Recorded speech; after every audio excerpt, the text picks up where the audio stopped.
दूजा 16वां श्लोक दूजे पातशाह धन सतगुरु अंगद देव महाराज जी का आ गया है।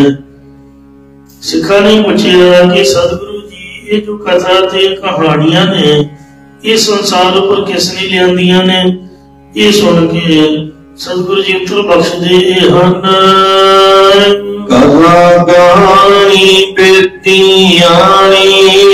निर्गुण स्वरूप की कथा ते सरगुण की कहानी या स्वरूप रखना वाली कथा ते तटस्थी रखना वाली कहानी वेदा शास्त्रा ने लियांदी है। पाप पुण्य विचार जिस विच पाप ते पुण्य दी विचार फिर वेदा विच उਵੇਂ लिखिया है।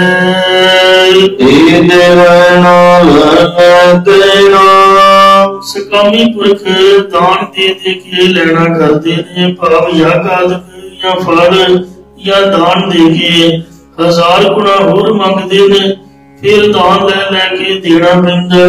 पर जिहड़े दान लैण वाले ने उन्हां नूं दान देना भी पैंदा है।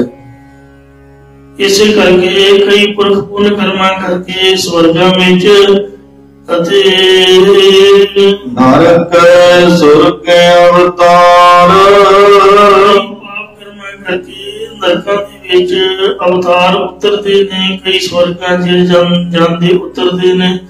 इसे प्रकार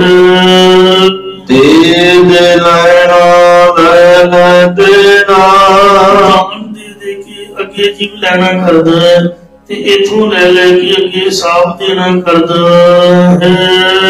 नरक सुरग के अवतार दुख सुख फल भोगन लई कदे पाप कर्मा करके नरक अते कदे पुण्य कर्मा करके स्वर्ग विच अवतार उतरदा है। तम मध्यम जाति जैसे श्रेष्ठ ते नीच जातियां ते वख वखरियां पशु पंछियां आदि जिनसां दियां जूनां विच प्राप्त हुंदा है। परम भव संसार अते भरम करके जीव संसार जगत च भरमण करदा रहिंदा है। या उत्तम महाराज कथन करते ने इसी तरह उत्तम मध्यम जाति जनसे उत्तम सतगुणी स्वभाव मध्यम रजोगुणी स्वभाव जाति जात हाथी ऊंट घोड़े आदि जिनसा विच प्राप्त हुंदा है। परम भवै संसार भरम करके जीव संसार विच पाउंदा है। अमृत वाणी तत्व खानी दूसरे पासे सतगुरां दी उचारण कीती होई नाम अमृत बाणी सिद्धांत स्वरूप दी प्राप्ति कराउण वाली कथन कीती होई है। ज्ञान ध्यान विच आई जिस नाल अमृत बाणी विच निर्गुण स्वरूप दे ज्ञान ते सरगुण स्वरूप दे ध्यान दा निर्णय आया होया है। गुरमुख आखी गुरमुख जाति जो नाम दी बाणी मुखी गुरां ने आखी कही कथन कीती है वो गुरमुख अधिकारी ने जाति जानी है। सुरती कर्म त्याई जिस ते परमेश्वर की कर्म मेहर हुई है उसने सुरत जोड़ के नाम दी बाणी ध्याना कीती है। यानियों सुरती अनुसार वर्तन वाला है वो पहला सकामी हुंदा है फिर निष्कामी होके उपासना करदा फिर ध्याना करदा है। या जिस उपर गुरां या परमेश्वर की कृपा हुंदी है उन्हें सुरती श्रेष्ठ प्रीति नाल नाम रूप बाणी ध्याना कीती है। हुक्म साच हुक्म विच रखा परमेश्वर अपने हुक्म दे विच ही संसार जीवां नूं साजना करदा हुक्म दे विच ही संसार जीवां नूं रखना करदा है। हुक्म अंदर वेखा हुक्म हुक्म दे विच ही सब नूं देखदा है, या हुक्म में चलन वाले जीवों वर्ग मेर भरी दृष्टि नाल वेखना करदा है।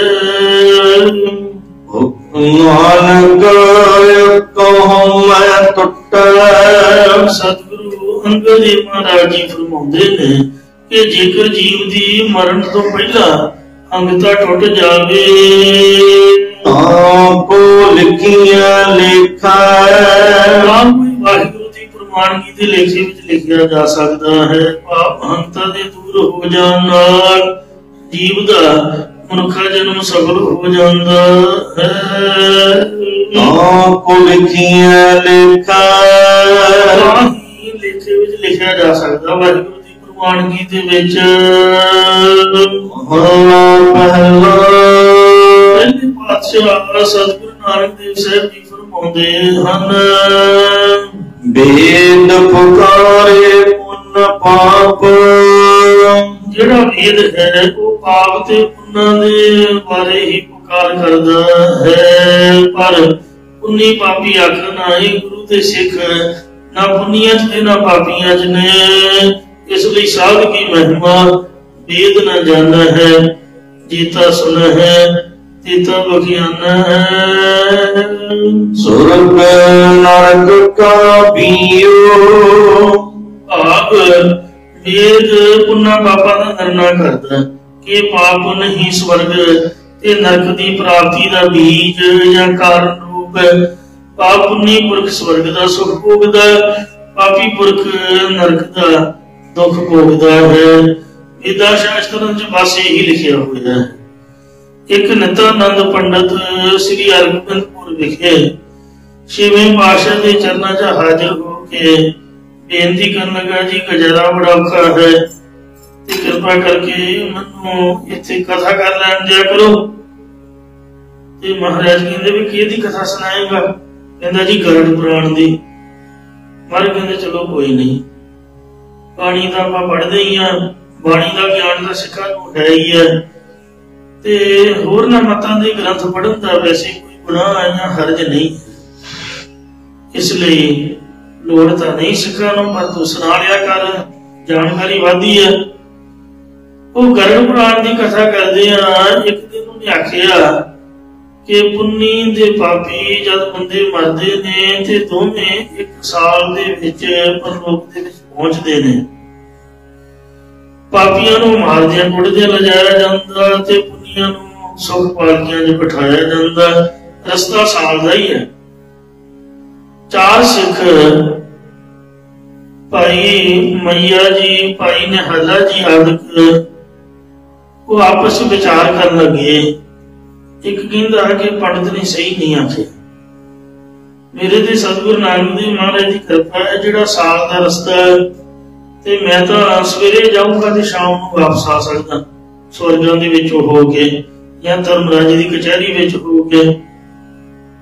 तो दूजा कहंदा भी ये टाइम भी ज्यादा है, मैं तो सवेरे गया दोपहरे वापस आ सकदा। तीसरा कहंदा नहीं भाई एक घंटे च ही मैं वापस आ सकदा। जिहड़ा भाई निहाला सीगा ओहदे ते महाराज जी बड़ी कृपा सी। कहंदे गुरु साहब जी की बख्शिश का सदका सारे नाम अभ्यासी से। कहंदे अख दे झमके च खोलण मीटर जिन्ने समय च निमक मात्रा च मैं उथों होके इत्थे आ सकदा। ये गल्लां उन्हें सुन लियां पंडित ने। आगे महाराज नूं कहण लगा जी हुण ते मैं चलदा, बटाले दा सीगा। महाराज कहंदे क्यों? पैसे ज्यादा हो गए। जदों नहीं उदों कहना भी समा दिओ जी, जदों हो गए तो आपां घर नूं चलदे आ। कहंदा जी नहीं, इत्थे फायदा ही कोई नहीं, मनदा तां कोई है नहीं। महाराज कहंदे की होया, गुस्से क्यों हो गया? कहंदा जी आप दे सिख कथा ते असर नहीं करते, जो कथा च लिखिया हुआ है उन्होंने ये गलत साबित करने की कोशिश कर रहे हैं। महाराज कहंदे होया कि कहंदे आ विचार की आप दे सिखां ने। उन्हें सवाल का जवाब दिओ कि वेद शास्त्र झूठे ने कि या तुहाडे सिख झूठे ने। महाराज ने भाई गुरदास साहब वाले इशारा किया, ਤਾਂ ਭਾਈ ਸਾਹਿਬ ਗੁਰੂ ਸਾਹਿਬ ਜੀ ਦਾ ਹੁਕਮ ਸਮਝ ਕੇ ਨਿਤਾਨੰਦ ਪੰਡਤ ਨੂੰ ਕਹਿਣ ਲੱਗੇ, ਪੰਡਤ ਜੀ ਤੁਹਾਡੇ ਵੇਦ ਸ਼ਾਸਤਰ ਵੀ ਸਹੀ ਨੇ ਤੇ ਸਿੱਖ ਵੀ ਸਹੀ ਨੇ। ਕਹਿੰਦੇ ਨਹੀਂ, ਇੱਕ ਤਾਂ ਗਲਤ ਹੋਊਗਾ। ਕਹਿੰਦੇ ਤੁਸੀਂ ਕਥਾ ਕੀ ਦੱਸੀ ਸੀਗੀ? ਜਿਹੜੇ ਸਿਆਣੇ ਬੰਦੇ ਹੁੰਦੇ ਨੇ ਉਹ ਕਿਸੇ ਦੇ ਸਵਾਲ ਦੇ ਵਿੱਚੋਂ ਹੀ ਉੱਤਰ ਲੱਭ ਲੈਂਦੇ ਆ, ਬਾਹਰ ਜਾਣ ਦੀ ਲੋੜ ਹੀ ਨਹੀਂ। ਸਕੂਲ ਦੇ ਵਿੱਚ ਸਾਨੂੰ ਟੀਚਰਾਂ ਸਮਝਾਉਂਦੀਆਂ ਸੀ, ਅੰਗਰੇਜ਼ੀ ਕਢਾਉਂਦੀ ਹੁੰਦੀ ਸੀ 6ਵੀਂ ਕਲਾਸ 'ਚ। ਉਹ ਜਦੋਂ ਅਜੇ ABC ਪੜ੍ਹਦੀ ਸਿਖਾਈ, ਕਹਿੰਦੇ ਪੈਰਾਗ੍ਰਾਫ ਦੇ ਵਿੱਚੋਂ ਹੀ ਜਿਹੜੀ ਪੰਕਤੀ ਨਾਲ ਮਿਲੇ ਉਹੀ ਉੱਤਰ ਹੁੰਦਾ ਹੈ। ਅੱਜ ਕੱਲ ਤਾਂ ਪੜ੍ਹਾਈ ਬੱਚਿਆਂ ਦੀ ਕਾਫੀ ਤੇਜ਼ ਚਲੀ ਗਈ, ਤਾਂ ਕਿਸੇ ਦੇ ਸਵਾਲ 'ਚ ਹੀ ਉਹਦਾ ਉੱਤਰ ਲੁਕਿਆ ਹੁੰਦਾ ਹੈ। ਭਾਈ ਗੁਰਦਾਸ ਸਾਹਿਬ ਜੀ ਕਹਿਣ ਲੱਗੇ, ਇਹ ਪੰਡਤ ਜੀ ਤੁਸੀਂ ਦੱਸੋ ਕਿ ਤੁਸੀਂ ਕਥਾ ਕੀ ਸੁਣਾਈ? ਕਹਿੰਦੇ ਜੀ ਕਥਾ ਮੈਂ ਇਹ ਸੁਣਾਈ, ਗਰੜ ਪੁਰਾਣ ਦੇ ਵਿੱਚ ਲਿਖਿਆ ਹੈ ਕਿ ਪੁੰਨੀ ਅਤੇ ਪਾਪੀ ਇੱਕ ਸਾਲ ਦੇ ਵਿੱਚ ਪਰਲੋਕ ਦੇ ਵਿੱਚ ਪਹੁੰਚਦੇ ਨੇ। ਪੁੰਨੀ ਸੁਖ ਪਾਲਕੀਆਂ 'ਚ, ਪਾਪੀਆਂ ਨੂੰ ਮਾਰਦਿਆਂ ਕੁੱਟਦਿਆਂ ਜੰਮ ਲੈ ਜਾਂਦੇ ਨੇ, ਰਸਤਾ ਸਾਲ ਦਾ ਹੀ ਹੈ। ਕਹਿੰਦੇ ਇੱਥੇ ਗੁਰੂ ਨਾਨਕ ਸਾਹਿਬ ਦੇ ਸਿੱਖਾਂ ਬਾਰੇ ਕੁਝ ਲਿਖਿਆ ਹੈ? ਕਹਿੰਦੇ ਨਹੀਂ। ਕਹਿੰਦੇ ਫਿਰ ਤੁਸੀਂ ਗੁੱਸੇ ਕਿਉਂ ਹੁੰਦੇ ਹੋ? ਕਥਾ ਜਿਹੜੀ ਹੈ ਤੁਹਾਡੇ ਗਰੜ ਪੁਰਾਣ ਦੇ ਵਿੱਚ ਪੁੰਨੀਆਂ ਤੇ ਪਾਪੀਆਂ ਦੀ ਹੈ, ਸਿੱਖਾਂ ਦੀ ਤਾਂ ਹੈ ਹੀ ਨਹੀਂ। ਤਾਂ ਇਸ ਲਈ ਜਿਹੜੇ ਗੁਰੂ ਨਾਨਕ ਸਾਹਿਬ ਦੇ ਸਿੱਖ ਨੇ ਨਾ ਤਾਂ ਪੁੰਨੀਆਂ 'ਚ ਨੇ ਉਹ, ਨਾ ਉਹ ਪਾਪੀਆਂ 'ਚ ਨੇ। ਕਬੀਰ ਜੀ ਨੇ ਇਸੇ ਭਾਵ ਨੂੰ ਬੜੇ ਸੁੰਦਰ ਅੱਖਰਾਂ ਦੇ ਵਿੱਚ ਦੋ ਹੀ ਪੰਕਤੀਆਂ 'ਚ ਸਪਸ਼ਟ ਕੀਤਾ ਹੈ। ਕਬੀਰ ਸੁਰਗ ਨਰਕ ਤੇ ਮੈਂ ਰਹਿਓ, ਕਹਿੰਦੇ ਮੈਂ ਸਵਰਗ ਤੇ ਨਰਕ ਤੋਂ ਰਹਿ ਗਿਆ ਹਾਂ, ਮਤਲਬ ਉੱਥੇ ਨਹੀਂ ਜਾਵਾਂਗਾ। ਸਤਿਗੁਰ ਕੇ ਪ੍ਰਸਾਦ, सदगुरु की कृपा सदका चरण कमल की मौज में है रहूं अंत अरियाल। क्योंकि मेरा चित वाहिगुरु के चरण कमलों जुड़िया होया, मैं महाराज के चरण कमलों की मौज आद तो मुढ़ तो जन्म तो लैके अंत तक मरण तक रहांगा ते अखीर चरण कमलों जी समा जावांगा। राज न चाहूं मुक्त न चाहूं पर प्रीत चरण कमलारे। संतन दो राधे संतां ने नरक ते स्वर्ग दोवें रद्द कर दिते, उन्हां दा रस्ता तां कोई होर ही है। गुरमुख गाड़ी राहो चलंदा, अजकल हाईवे बने हुए ने, ना उत्थे कोई ट्रैफिक लाइट ते ना ही कोई उहदे च स्पीड ब्रेकर है। गड्डियां उड़दियां जांदियां, पता ही नहीं लगता सफर कदों तय हो गया। कि वो जिहड़े गुरमुख ने उन्हां दा रस्ता हाईवे है, मोटरवे वाला है, जिस ट्रैफिक लाइट कोई नहीं, कोई खड्डा नहीं, कोई उहदे च अड़चन नहीं, कोई गड्डी दा फाड़ भी नहीं आउंदा डिकना ना पए, कोई स्पीड ब्रेकर नहीं।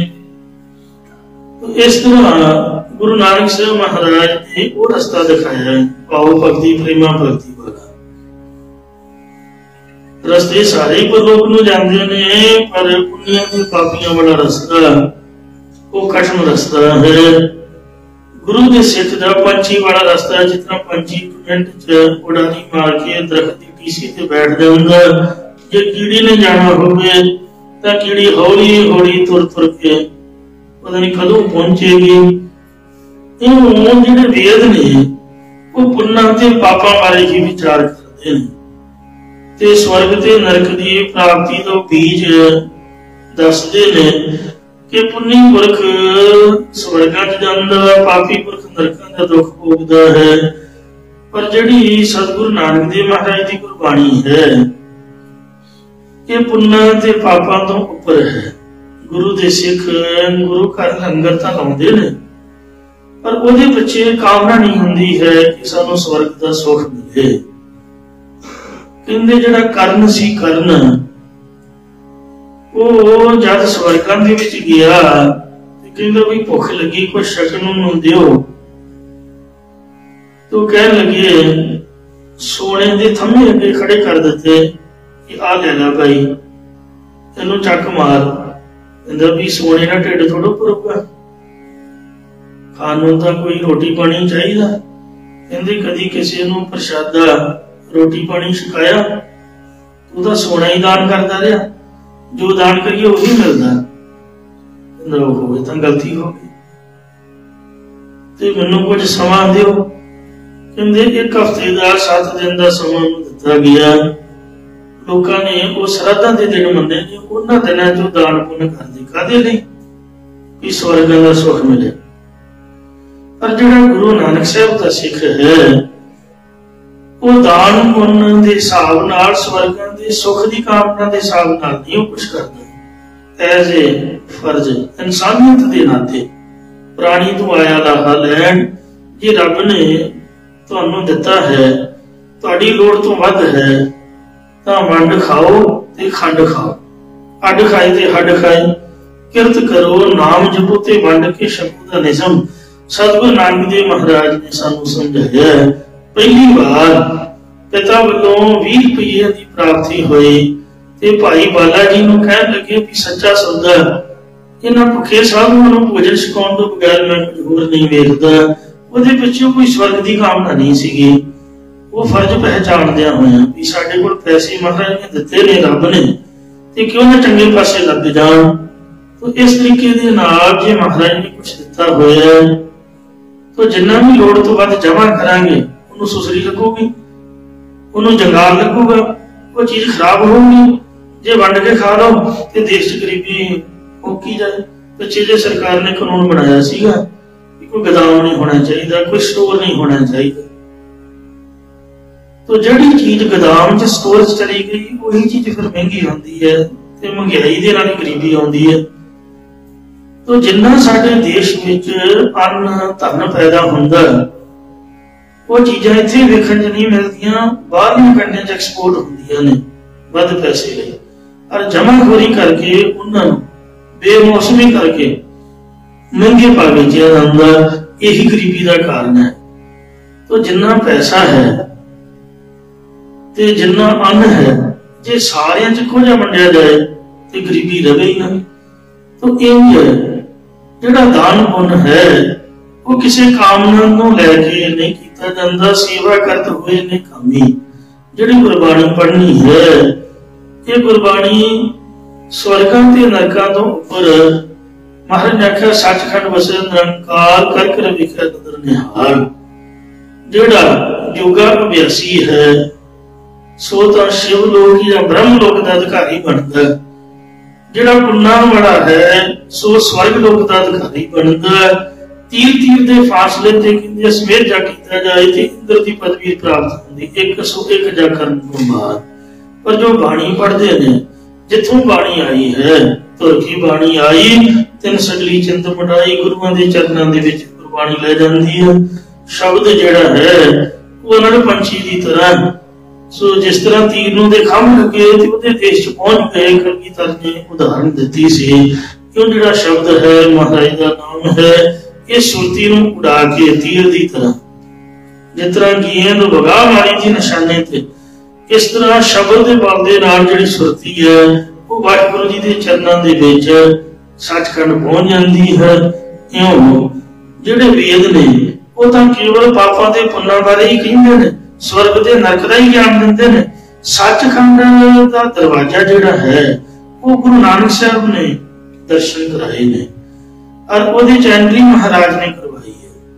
ध्रुव अते प्रहलाद भी जिहड़े सतयुग दे भगत होए सो भी विष्णु दे भगत सीगे, और विष्णु भगत होने करके सो विष्णुपुरी तो जिन्ना को दी समर्था उहदे उपर ही पुरी दे विच उन्हां दा निवास सी। जद श्री गुरु नानक प्रकाश दे विच कथा आई, श्री गुरु नानक देव महाराज ने उन्हां नूं दर्शन दिते, तो सरगुण तो निर्गुण दे विच लै के गए, उन्हां दा ज्ञान विशाल करके उन्हां नूं सचखंड दे अधिकारी बनाया। सो जिन्ने भी 15 भगत 17 पाठ जिन्नियां भी भगती वालियां रूहां होईयां सबनां नूं सतगुरु नानक देव ने देखो 84 सिद्धां नूं मिले पहाड़ां दे उपर जाके। जोगियां नाथां पीरां पंडितां सबनां नूं महाराज ने दर्शन दिते। उन्हों का पखंड खंडन करके सच्चे सुच्चे प्रेमा भक्ति के रस्ते से पा के उन्होंने सचखंड के अधिकारी बनाया। तो केवल नाम जपो हरे प्राणी तब ही निश्चय करना, ये कबीर जी का वचन है कि हे प्राणियों केवल वाहिगुरु का नाम जपो ता ही निश्चय करके तरना होएगा। बिन नाम हर का मुक्त नाही कहे नानक दास। सतगुरु नानक देव महाराज का वचन है कि हरि के नाम तो बगैर मुक्ति नहीं है। जिथे मर्जी भज लो दौड़ लो, सो दान पुण्य के नाल मुक्ति नहीं मिलती, सुख ते दुख धान। तो इसलिए सोधत सोधत सोध विचारा बिन हर भजन नहीं छुटकारा। वेद पुकारे पुण्य पाप, वेद पुकारता पुण्य ते पापां नूं स्वर्ग नरक का बीओ। स्वर्ग ते नरक का बीज दसदा है कि किवें स्वर्ग मिलदा किवें नरक मिलदा है। जो बीजा सो कमाए, जेड़ा भी कर्म का बीज कर्म धरती शरीर जो अंतर जो है सो खाद। ये शरीर कर्मा की धरती है, धरती जेड़ा बीज बीजोगे सो ही प्राप्त होएगा। फरीदा लोड़ा दाख बजौरियां, ये मैट्रिक की कविता ते वार्तक किताब सानू लगा हुंदा जी सलोक। फरीदा लोड़ा दाख बजौरियां किकर बीजा जट, हंडा उन कताईंदा पैदा लोड़ा पट। जे किकरा बीज के चाहे भी बजौर देश दियां दाखा मैं खा लवां कंडे बजणगे। ऊठां दी उन कता के भेडां दी उन कता के चाहे भी मैं रेशमी पट वस्त्र पहन लवां तां इस तरह नहीं हुंदा है। तो इसलिए आपे बीज आपे ही खाओ, नानक हुक्मी आप हो जाओ। उन पाप तो स्वर्ग नरक ही जाना पड़ेगा, फिर जमन मरण का गेड़ा मिलेगा। श्री राम जी महाराज एक बार कंध वाले कीड़े वाल वेख के हसे। ਉਹਦੀਆਂ ਲੱਤਾਂ ਟੁੱਟੀਆਂ ਹੋਈਆਂ ਸੀ, ਟੰਗਾਂ ਟੁੱਟੀਆਂ ਵਾਲਾ ਕੀੜਾ, ਤੇ ਤਾਂ ਚੜਦਾ ਫੇਰ ਡਿੱਗ ਪੈਂਦਾ, ਫੇਰ ਚੜਦਾ ਫੇਰ ਡਿੱਗ ਪੈਂਦਾ। ਵਸ਼ਿਸ਼ਟ ਮੁਨੀ ਜੋ ਉਹਨਾਂ ਦੇ ਗੁਰੂ ਸੀ ਕਹਿਣ ਲੱਗੇ ਰਾਮ ਜੀ ਤੁਹਾਡੇ ਹੱਸਣ ਦਾ ਕੀ ਕਾਰਨ ਹੈ? ਤੇ ਕਹਿੰਦੇ ਬਸ ਉਹੀ। ਕਹਿੰਦੇ ਨਹੀਂ ਇਹਨਾਂ ਨੂੰ ਵੀ ਦੱਸੋ। ਕਹਿੰਦੇ ਤੁਹਾਨੂੰ ਪਤਾ ਤਾਂ ਹੈ। ਕਹਿੰਦੇ ਮੈਨੂੰ ਤੇ ਤੁਹਾਨੂੰ ਪਤਾ, ਪਰ ਜਿੰਨੇ ਸਭਾ ਸਾਧ ਨੇ ਇਹਨਾਂ ਨੂੰ ਗਿਆਨ ਬਖਸ਼ੋ। ਕਹਿੰਦੇ ਉਹ ਜਿਹੜਾ ਕੀੜਾ ਹੈ ਟੁੱਟੀਆਂ ਟੰਗਾਂ ਵਾਲਾ, ਇਹ 14 ਵਾਰ ਇੰਦਰ ਬਣਿਆ। 14 ਵਾਰ मतलब जग करके पुण्य करके ते लत्तां अजे भी टुटियां ते अजे भी दे मन की भावना है कि मैं बंदा बना ते पुण्य करा ते फिर मैं स्वर्ग दा राजा इंद्र बना। इस तरह की हालत है राजे महाराजियां दी। ये वेखण नूं ही ने अंदरों खाधे हुए ने, हुण सिਉਂਕ लगी इन्हां नूं, इन्हां दिमाग खोखा होया पिया, कमले बंदे इन्हां दे पल्ले कख नहीं। सो महाराज ने राजा रजे हुए आखिया त्रिपत पई सच भोजन खाया। ये तो भुखे नंगे लोग गरीबां तो भी वध के ने। रक्षे वाला संतोखी होगा, रेहड़ी वाले नूं संतोख होगा, पर राजे जिहड़े ने उन्हां दे पल्ले कुछ नहीं है। महाराज कहंदे जिहड़ा कर्म कोई करदा है ओदा फल ही वो खांदा है। ज्ञान सवाहे वड्डा कार, खांदा जाने जीओ ਜਦੋਂ ਆਪਦੇ ਕਰਮਾਂ ਦੇ ਫਲ ਨੂੰ ਖਾਂਦਾ ਤਦੋਂ ਆਪ ਹੀ ਜਾਣਦਾ ਕਿ ਮੈਨੂੰ ਇਸ ਕਰਮ ਦਾ ਫਲ ਮਿਲਿਆ ਹੈ। ਮੁੜ ਕੇ ਫਿਰ ਹੁੰਦਾ ਹੈ ਵੀ ਇਹ ਗਿਆਨ ਨੂੰ ਵੱਡਾ ਕਰਕੇ ਸੁਣਾਉਂਦਾ ਤਾਂ ਹੈ ਸੱਚੋ ਸੱਚਾ। ਪਰ ਆਤਮਿਕ ਗਿਆਨ ਸੱਚੇ ਪਰਮੇਸ਼ਰ ਦਾ ਸੱਚਾ ਨਾਮ ਜਪ ਕੇ ਹੀ ਪ੍ਰਾਪਤ ਹੁੰਦਾ ਹੈ। ਇਸੇ ਪ੍ਰਕਾਰ ਗਿਆਨ ਸਵਾਰੇ ਵੱਡਾ ਕਾਰ, राज कथन करते हैं जिहड़ा गुरां द्वारा सच्चे परमेश्वर का सच्चा नाम जपदा वो पुरख ज्ञान की प्राप्ति करके या वो ज्ञानवान पुरख परमेश्वर को वड्डा त्रैकड़ आवाज रूप करके सुनाउंदा है। सच्चो सच्चा वेद जिहड़ा है वो ज्ञान नूं वड्डा करके सुनाउंदा है, पर जो सच्चे परमेश्वर का सच्चा नाम जपदा उसनूं ज्ञान की असली ज्ञान की प्राप्ति होती। प्रेमा भक्ति के सहित उन्हों ज्ञान मिलता है। जिस तरह जिहड़ा घिओ है वो कला खाण तो बीमारी उत्पन्न होती है, जे खंड जां शक्कर मिला के खाओ तो ताकत मिलती है। क्यों वेद का ज्ञान सो सुके घिओ की तरह है। ਜਿਹੜੀ ਗੁਰਬਾਣੀ ਦਾ ਗਿਆਨ ਹੈ ਪ੍ਰੇਮ ਭਗਤੀ ਸ਼ੱਕਰ ਤੇ ਖੰਡ ਦੀ ਸਹਿਜ ਸੁਖ ਦੇਣ ਵਾਲਾ ਹੈ। ਸੱਚ ਬੀਜੈ ਸੱਚ ਉਗਾਏ, ਸੱਚੇ ਨਾਮ ਦਾ ਸਰਵਣ ਕਰਨਾ, ਸੱਚੇ ਦਾ ਬੀਜਣਾ, ਸੱਚੇ ਦਾ ਮੰਨਣ ਕਰਨਾ, ਇਹ ਸੱਚੇ ਦਾ ਉਗਣਾ ਹੈ। ਦਰਗਾਹ ਪਾਈਆ ਥਾਂ, ਅਤੇ ਸੱਚੇ ਦਾ ਨਿਧਿਆਸਨ ਕਰਕੇ ਪਰਮੇਸ਼ਰ ਦੀ ਨਿਆਈ ਸਭਾ ਵਿੱਚ ਥਾਂ ਭਾਵ ਆਦਰ ਪਾਈਦਾ ਹੈ। ਇਸੇ ਪ੍ਰਕਾਰ ਸੱਚ ਬੀਜੈ ਸੱਚ ਉਗਾਏ, ਸੱਚੇ ਨਾਮ ਨੂੰ ਬੀਜ ਨੂੰ ਬੁੱਧ ਰੂਪ ਧਰਤੀ ਬੀਜਣੇ ਕਰਕੇ ਸੱਚਾ ਗਿਆਨ ਪੈਦਾ ਹੁੰਦਾ ਹੈ। ਦਰਗਾਹ ਪਾਈਆ ਥਾਂ, ਇਹ ਕੁੰਦੀ ਪੀਰ ਦੀ ਦਰਗਾਹ ਜਿੱਥੇ ਤੁਸੀਂ ਬੈਠੇ ਹੋ, ਇਹ ਸੱਚੇ ਵਾਹਿਗੁਰੂ ਦੀ ਦਰਗਾਹ ਹੈ। ਦਰਗਾਹ ਹੈ ਅੰਦਰ ਜਿਹੜੀ ਜਗ੍ਹਾ ਮਹਾਰਾਜ ਦੀ ਹੈ, ਇਹਦੇ ਚਾਦਰ ਦੇ ਸਹਿਤ ਜਿਵੇਂ ਇੱਥੇ ਬੈਠੇ ਹੋ, ਇਸ ਤਰ੍ਹਾਂ ਹੀ ਸਰੀਰ ਛੁੱਟਣ ਤੋਂ ਬਾਅਦ ਸੱਚਖੰਡ ਵਿੱਚ ਥਾਂ ਪਾਈਦਾ ਹੈ। ਵੇਦ ਪਾਣੀ ਗਿਆਨ ਰਸ, ਗਿਆਨ ਰੂਪੀ ਰਾਸ ਪੂੰਜੀ ਦਾ ਵੇਦ ਵਪਾਰੀ ਹੈ, ਪਰ ਗਿਆਨ ਰੂਪ ਪੂੰਜੀ ਦਾ ਖਜ਼ਾਨਾ ਕਰਮੀ ਪੱਲੇ ਹੋਏ, ਐਸੇ ਕਰਮਾਂ ਵਾਲੇ ਪੁਰਖ ਦੇ ਅੰਤਰ ਪੱਲੇ ਚ ਹੀ ਪ੍ਰਾਪਤ ਹੁੰਦਾ ਹੈ। ਇਸੇ ਤਰ੍ਹਾਂ ਵੇਦ ਵਪਾਰੀ ਗਿਆਨ ਰਸ, ਜਿਹੜੇ ਵੇਦ ਨੂੰ ਪੜ੍ਹਨ ਵਾਲੇ ਜਿਗਿਆਸੂ ਰੂਪ ਵਪਾਰੀ ਨੇ, ਉਹਨਾਂ ਕੋਲ ਜੋ ਗਿਆਨ ਦੀ ਪ੍ਰਾਪਤੀ ਵਾਲੀ ਸ਼ਰਧਾ ਰੂਪ ਪੂੰਜੀ ਹੈ, ਉਹ ਕਰਮੀ ਪੱਲੇ ਹੋਏ, ਪੱਲੇ ਚ ਵੱਡੇ ਕਰਮਾਂ ਕਰਕੇ ਪ੍ਰਾਪਤ ਹੁੰਦੀ ਹੈ। ਇਸੇ ਪ੍ਰਕਾਰ ਵੇਦ ਵਪਾਰੀ ਗਿਆਨ ਰਸ, ਵੇਦਾਂ ਦੇ ਵਪਾਰੀ ਪਾਪ ਪੜਨ ਵਾਲੇ ਨੇ, ਉਹ ਪਹਿਲਾਂ ਨਿਸ਼ਕਾਮ ਕਰਮ ਕਰਦੇ, ਫਿਰ ਉਪਾਸ਼ਨਾ, ਫਿਰ ਜਰੂਨਾ ਪਾਸ ਵਿਵੇਕ ਵੈਰਾਗ ਖੜ ਸੰਮਤੀ ਮੋਖ ਇੱਛਾ ਸ਼ਰਵਣ ਮੰਨਣ ਨਿਧਿਆਸਨ ਤੇ ਤਤਵ ਦੇ ਸੰਸ਼ੋਧਨ ਰੂਪ ਗਿਆਨ ਦੀ ਪੂੰਜੀ ਪ੍ਰਾਪਤ ਹੁੰਦੀ ਹੈ। ਕਰਮੀ ਪੱਲੇ ਹੋਏ, ਉਹਨਾਂ ਅਧਿਕਾਰੀਆਂ ਦੀ ਅੰਤਰ ਨੂੰ ਪੱਲੇ ਚ ਆਤਮਿਕ ਗਿਆਨ ਪ੍ਰਾਪਤ ਹੁੰਦਾ ਹੈ। ਨਾਨਕ ਰਸੀ ਬਾਹਰਾ,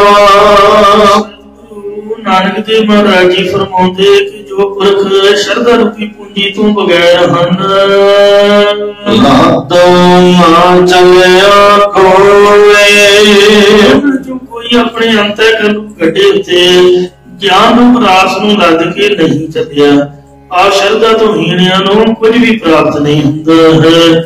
ਜੇ ਪੱਲੇ ਪੈਸਾ ਹੀ ਨਹੀਂ ਤਾਂ ਫਿਰ ਸੌਦਾ ਕੀ ਲਿਜਾਵਾਂਗੇ, ਖਾਲੀ ਹੱਥ ਜਾਣਾ ਪਏਗਾ।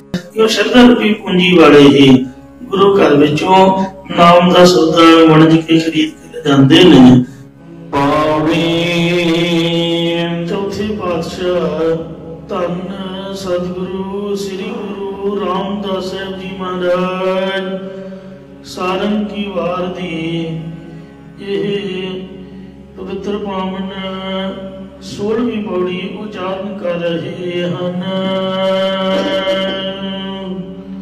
ਨਿਮ ਬਿਰਖਾ ਬਹੁ ਸੰਚੀਆਂ, ਜੇਕਰ ਨਿੰਮ ਦੇ ਬਿਰਖ ਨੂੰ ਖੰਡ ਦਾ ਸ਼ਰਬਤ ਬਣਾ ਕੇ ਬਹੁਤਾ ਸਿੰਜੀ ਜਾਈਏ, ਅੰਮ੍ਰਿਤ ਰਸ ਪਾਇਆ, ਅਤੇ ਫਿਰ ਉਸ ਵਿੱਚੋਂ ਅੰਮ੍ਰਿਤ ਰਸ ਨੂੰ ਪਾਉਣਾ ਚਾਹੀਏ ਤਾਂ ਪ੍ਰਾਪਤੀ ਨਹੀਂ ਹੋ ਸਕਦੀ ਹੈ।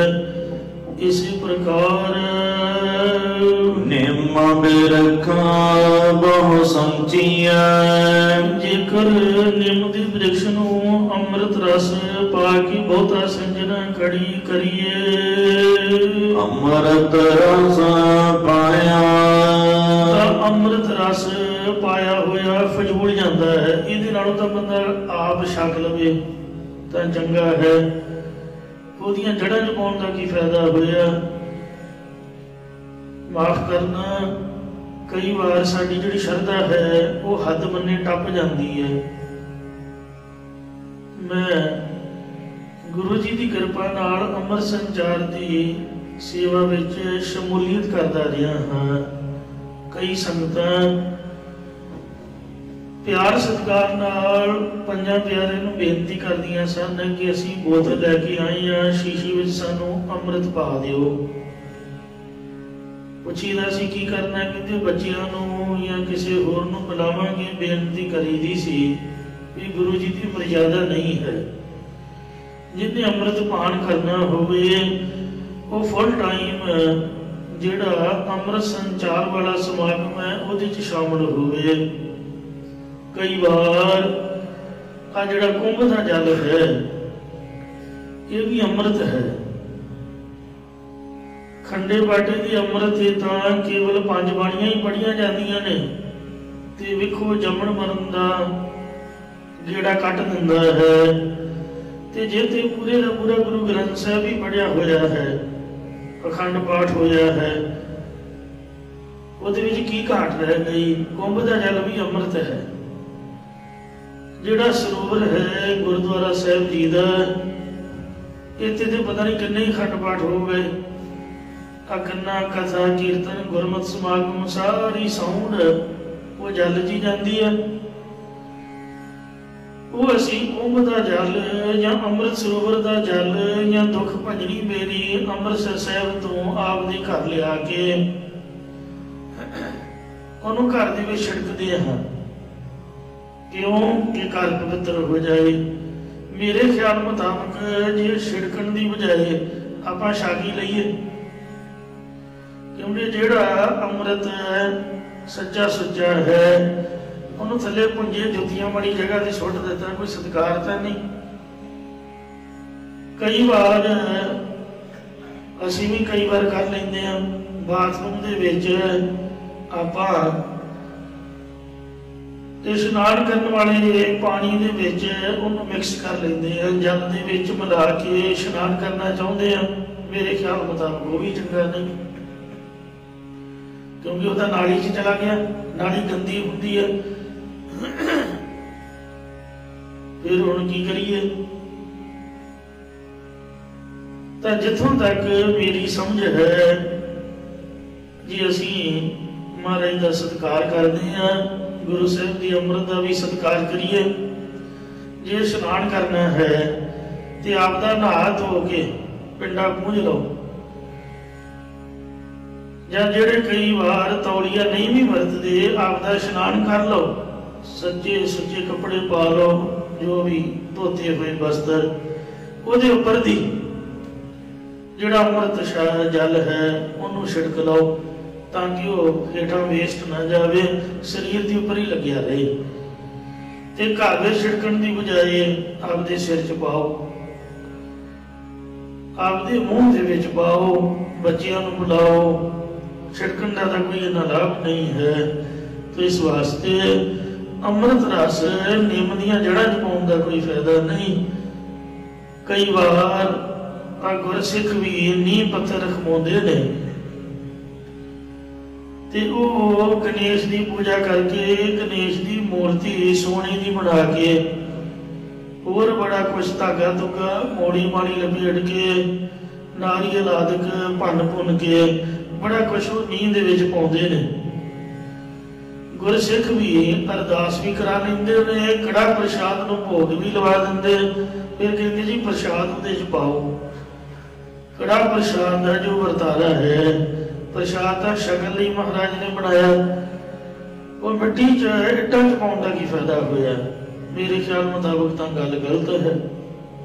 कोई लड्डू का प्रसाद है या कोई कड़ा प्रसाद है उन्होंने छक लो, नींह च पाउण दा कोई फायदा नहीं। अरदास हो गई, महाराज के चरणों की प्रमाण हो गई। कईयां ने पिपल के मुੱਢ ਦੇ ਵਿੱਚ फोटोआं जिहियां रखियां होणगीਆਂ, ਉਹਦੇ ਅੱਗੇ ਦੀਵਾ ਜਿਹਾ ਜਗਾਇਆ ਹੋਊਗਾ, ਉਹਦੇ ਤੇ ਸੰਧੂਰ ਫੁੱਕੀ ਜਾਣਗੇ, ਉਹਦੇ ਅੱਗੇ ਨਾਰੀਅਲ ਫੋੜੀ ਜਾਣਗੇ, ਉਹਦੇ ਅੱਗੇ ਉਹ ਫੁੱਲੀਆਂ ਪਤਾਸੇ ਪ੍ਰਸ਼ਾਦ ਚੜਾਈ ਜਾਣਗੇ। ਉਹ ਕੀੜੀਆਂ ਕਾਢੇ ਖਾਂਦੇ ਨੇ, ਦੱਸੋ ਹੋਰ ਕੌਣ ਖਾਂਦਾ? ਹੋਰ ਕਿਸੇ ਕੰਮ ਨਹੀਂ। ਚੌਲ ਚਾਲ ਕੇ ਉਹ ਕੀੜੀਆਂ ਕਾਢਿਆਂ ਦੇ ਕੰਮ ਆਉਂਦੇ ਨੇ, नींह ਵਿੱਚ ਪਾਇਆ ਹੋਇਆ ਕਿਸੇ ਕੰਮ ਨਹੀਂ ਹੈ। जे किसी के मुंह में पै जाए तो कितना चंगा है। तो इंज जिहड़ा अमृत रस है एक उदाहरण है ਨਿੰਮ ਦੇ ਬ੍ਰਿਕਸ਼ ਨੂੰ ਪਾ ਕੇ ਬਹੁਤਾ ਸਿੰਜਣ ਤੋਂ ਉਹਦਾ ਕੌੜਾਪਨ ਨਹੀਂ ਜਾਂਦਾ। ਲੋਕੀ 8 ਤੀਰਥ ਨਹਾਈ, ਕੌੜਾਪਨ ਤਉ ਨਾ ਜਾਈ। ਲੋਕੀ ਤੁੰਬੀ ਦਾ ਨਾਮ ਹੈ। ਕਬੀਰ ਸਾਹਿਬ ਜੀ ਦੇ ਕੋਲ ਇੱਕ ਪੰਡਤ ਆਇਆ, ਕਹਿੰਦਾ ਜੀ ਚਲੋ ਮੈਂ ਤੁਹਾਨੂੰ ਤੀਰਥ ਇਸ਼ਨਾਨ ਕਰਵਾ ਲਿਆਵਾਂ। ਕਬੀਰ ਜੀ ਕਹਿੰਦੇ ਇਹਦਾ ਕੀ ਲਾਭ ਹੈ? ਕਹਿੰਦੇ ਬਸ ਲਾਭ ਹੀ ਲਾਭ ਹੈ, ਮਨ ਪਵਿੱਤਰ ਹੋ ਜਾਂਦਾ ਹੈ। ਤੀਰਥ ਯਾਤਰਾ ਦਾ ਬੜਾ ਮਹੱਤਵ ਹੈ। ਕਬੀਰ ਜੀ ਕਹਿੰਦੇ ਭਾਈ ਮੈਂ ਤਾਂ ਕਿਰਤੀ ਬੰਦਾ ਹਾਂ, ਕੰਮ ਕਰੂੰਗਾ ਤਾਂ ਕੁਝ ਖਾਣ ਨੂੰ ਮਿਲੇਗਾ, ਬੱਚਿਆਂ ਦਾ ਗੁਜ਼ਾਰਾ ਹੈ, ਤੇ ਤੂੰ ਇਉਂ ਕਰ ਮੇਰੇ ਕੋਲ ਨਾ ਤਾਂ ਪੈਸਾ ਨਾ ਮੇਰੀ ਸਿਹਤ ਇਜਾਜ਼ਤ ਦਿੰਦੀ ਹੈ ਤੇ ਨਾ ਹੀ ਮੇਰੇ ਕੋਲ ਸਮਾਂ ਹੈ, ਤੂੰ ਆ ਮੇਰੀ ਤੁੰਬੀ ਲੈ ਜਾ, ਜਿੱਥੇ ਤੂੰ ਆਪ ਇਸ਼ਨਾਨ ਕਰੇਗਾ ਉੱਥੇ ਇਹਦਾ ਵੀ ਇਸ਼ਨਾਨ ਕਰਾ ਕੇ ਲੈ ਆਈ। ਕਹਿੰਦਾ ਠੀਕ ਹੈ ਜੀ, ਇੰਨੀ ਕੁ ਸੇਵਾ ਤਾਂ ਮੈਂ ਕਰ ਦਊਂਗਾ, ਜਿੱਥੇ ਆਪ ਚੁੱਭਾ ਲਾਊਂਗਾ ਉੱਥੇ ਫੜ ਕੇ ਇਹਨੂੰ ਵੀ ਡੁਬੋ ਦਿਆ ਕਰੂੰਗਾ, ਕੋਈ ਮੈਨੂੰ ਭਾਰ ਨਹੀਂ ਹੈ। 68 ਤੀਰਥਾਂ ਦਾ ਇਸ਼ਨਾਨ ਕਰਾ ਕੇ ਜਦ ਉਹਨੇ ਤੁੰਬੀ ਭਗਤ ਕਬੀਰ ਸਾਹਿਬ ਜੀ ਦੇ ਕੋਲ ਆ ਕੇ ਭੇਟਾ ਕੀਤੀ ਤਾਂ ਕਬੀਰ ਸਾਹਿਬ ਜੀ ਨੇ ਆਖਿਆ ਬੈਠੋ ਮਹਾਤਮਾ ਜੀ, ਤੁਹਾਡੀ ਸੇਵਾ ਕਰੀਏ, ਕੋਈ ਰੋਟੀ ਪਾਣੀ ਛਕਾਈਏ। ਉਹ ਤੁੰਬੀ ਨੂੰ ਕੱਟ ਕੇ ਉਹਨਾਂ ਨੇ ਸਬਜ਼ੀ ਬਣਾਈ, ਪ੍ਰਸ਼ਾਦਾ ਪਕਾ ਕੇ ਪੰਡਤ ਦੇ ਅੱਗੇ ਤੁੰਬੀ ਦੀ ਸਬਜ਼ੀ ਦੇ ਨਾਲ ਉਹਨੂੰ ਥਾਲ ਪਰੋਸ ਕੇ ਦਿੱਤਾ ਤੇ ਜਦ ਉਹਨੇ ਬੁਰਕੀ ਤੋੜ ਕੇ ਮੂੰਹ ਵਿੱਚ ਪਾਈ, ਥੂ ਥੂ ਕਰਦਾ ਹੋਇਆ ਬਹੁਤ ਗੁੱਸੇ ਵਿੱਚ ਆ ਗਿਆ। ਕਹਿੰਦੇ ਕਬੀਰ ਜੀ ਇਹ ਕੀ ਮੈਨੂੰ ਦਿੱਤਾ ਤੁਸੀਂ, ਇਹਦੇ ਨਾਲੋਂ ਤਾਂ ਨਾ ਹੀ ਖਵਾਉਂਦੇ ਤਾਂ ਚੰਗਾ ਸੀਗਾ, ਮੇਰੇ ਨਾਲ ਮਖੌਲ ਕੀਤਾ। ਕਹਿੰਦੇ ਮਹਾਤਮਾ ਜੀ ਇਹ ਤਾਂ ਉਹੀ ਤੁੰਬੀ ਹੈ ਜਿਹੜੀ 68 ਤੀਰਥਾਂ ਦੇ ਇਸ਼ਨਾਨ ਕਰਵਾ ਕੇ ਤੁਸੀਂ ਨੇ ਲਿਆਂਦੀ ਹੈ, ਜੇ ਇਹਦਾ ਕੌੜਾਪਨ ਨਹੀਂ ਗਿਆ ਤਾਂ ਦੱਸੋ ਇਨਸਾਨ ਦਾ ਜਿਹੜਾ ਸੁਭਾਅ ਹੈ, ਹੁਣ ਤੁਸੀਂ ਵੀ ਗੁੱਸੇ ਵਿੱਚ ਆ ਗਏ ਹੋ, ਉਹ ਕਿਵੇਂ ਚੇਂਜ ਹੋਏਗਾ? ਜੇ ਸੁਭਾਅ ਨਹੀਂ ਬਦਲਿਆ, ਮਨ ਦੀ ਸ਼ਾਂਤੀ ਨਹੀਂ ਆਈ, ਤਾਂ ਫਿਰ ਨਹਾਉਣ ਦਾ ਕੀ ਫਾਇਦਾ? ਤੀਰਥ ਨਹਾਉਣ ਜਾਓ, ਤੀਰਥ ਨਾਮ ਹੈ, ਤੀਰਥ ਸ਼ਬਦ ਵਿਚਾਰ ਅੰਤਰ ਗਿਆਨ ਹੈ। ਜੋ ਵੀ ਖੰਡੇ ਬਾਟੇ ਦਾ ਅੰਮ੍ਰਿਤ ਛਕਦੇ ਆ ਜਾਂ ਕੁੰਭ ਦਾ ਜਲ ਆਦਿ ਛਕਦੇ ਆ, ਛਕਣ ਤੋਂ ਬਾਅਦ ਜੇ ਜਪਜੀ ਸਾਹਿਬ ਦਾ ਪਾਠ ਹੀ ਨਹੀਂ ਕੀਤਾ, 5 ਪਿਆਰਿਆਂ ਦਾ ਹੁਕਮ ਹੈ ਵੀ ਅੰਮ੍ਰਿਤ ਵੇਲੇ 5 ਬਾਣੀਆਂ ਪੜ੍ਹਨੀਆਂ ਨੇ, ਸ਼ਾਮ ਨੂੰ ਸੁਧ ਰਹਿਰਾਸ ਤੇ ਸੌਂ ਲੱਗਿਆ ਕੀਰਤਨ ਸਵੇਲਾ, ਜੇ ਪਾਠ ਹੀ ਨਹੀਂ ਕੀਤਾ ਫਿਰ ਮਾਫ ਕਰਨਾ, ਮੇਰਾ ਗਾਤਰਾ ਪਾਇਆ, ਅੰਮ੍ਰਿਤ ਛਕਿਆ ਤਾਂ ਨਹੀਂ ਮੁਕਤ ਕਰ ਸਕਦਾ। ਮੁਕਤ ਤਾਂ ਗੁਰਬਾਣੀ ਨੇ ਦੇਣੀ ਹੈ ਮੁਕਤੀ। ਅੰਮ੍ਰਿਤ ਵੀ ਜ਼ਰੂਰੀ ਹੈ, ਗੁਰਬਾਣੀ ਪੜ੍ਹਨੀ ਵੀ ਜ਼ਰੂਰੀ ਹੈ। ਗੁਰਬਾਣੀ ਪੜ੍ਹ ਕੇ ਹੀ ਅੰਮ੍ਰਿਤ ਤਿਆਰ ਹੁੰਦਾ ਹੈ। ਇਸ ਵਾਸਤੇ ਸੋ ਗੱਲ ਇਹ ਨਹੀਂ ਹੈ ਕਿ ਬਾਹਰੀ ਤੌਰ ਤੇ ਪਖੰਡ ਕੀਤਾ ਜਾਏ। ਧਾਰਨਾ ਦਾ ਮਤਲਬ ਹੈ ਜੇਕਰ ਨਿੰਮ ਰੁੱਖ ਦੀ ਤਰ੍ਹਾਂ ਕੌੜੇ ਸੁਭਾਅ ਵਾਲੇ ਪੁਰਖ ਨੂੰ ਬਹੁਤੇ ਜ਼ਿਆਦਾ ਵੈਰਾਗ ਵਿਵੇਕ ਰੂਪ ਮਿਠਾਸ ਵਾਲੀ ਬਚਨਾ ਰੂਪ ਪਾਣੀ ਨਾਲ ਵੀ ਸੰਜੀ ਜਾਈਏ ਅਤੇ ਬ੍ਰਹਮਾਨੰਦ ਰੂਪ ਅੰਮ੍ਰਿਤ ਰਸ ਵਾਲੇ ਜਾਂ ਪ੍ਰੇਮ ਰੂਪੀ ਅੰਮ੍ਰਿਤ ਰਸ ਵਾਲੀ ਬਚਨ ਉਸ ਦੇ ਹਿਰਦੇ ਵਿੱਚ ਪਾਉਣਾ ਕਰੀਏ, ਤਾਂ ਵੀ ਉਸ ਦਾ ਵਿਸ਼ਿਆਂ ਨੂੰ ਕੜਤਨ ਵਾਲਾ ਸੁਭਾਅ ਨਹੀਂ ਜਾਂਦਾ, ਉਹ ਕੌੜੇ ਦਾ ਕੌੜਾ ਹੀ ਰਹਿੰਦਾ ਹੈ।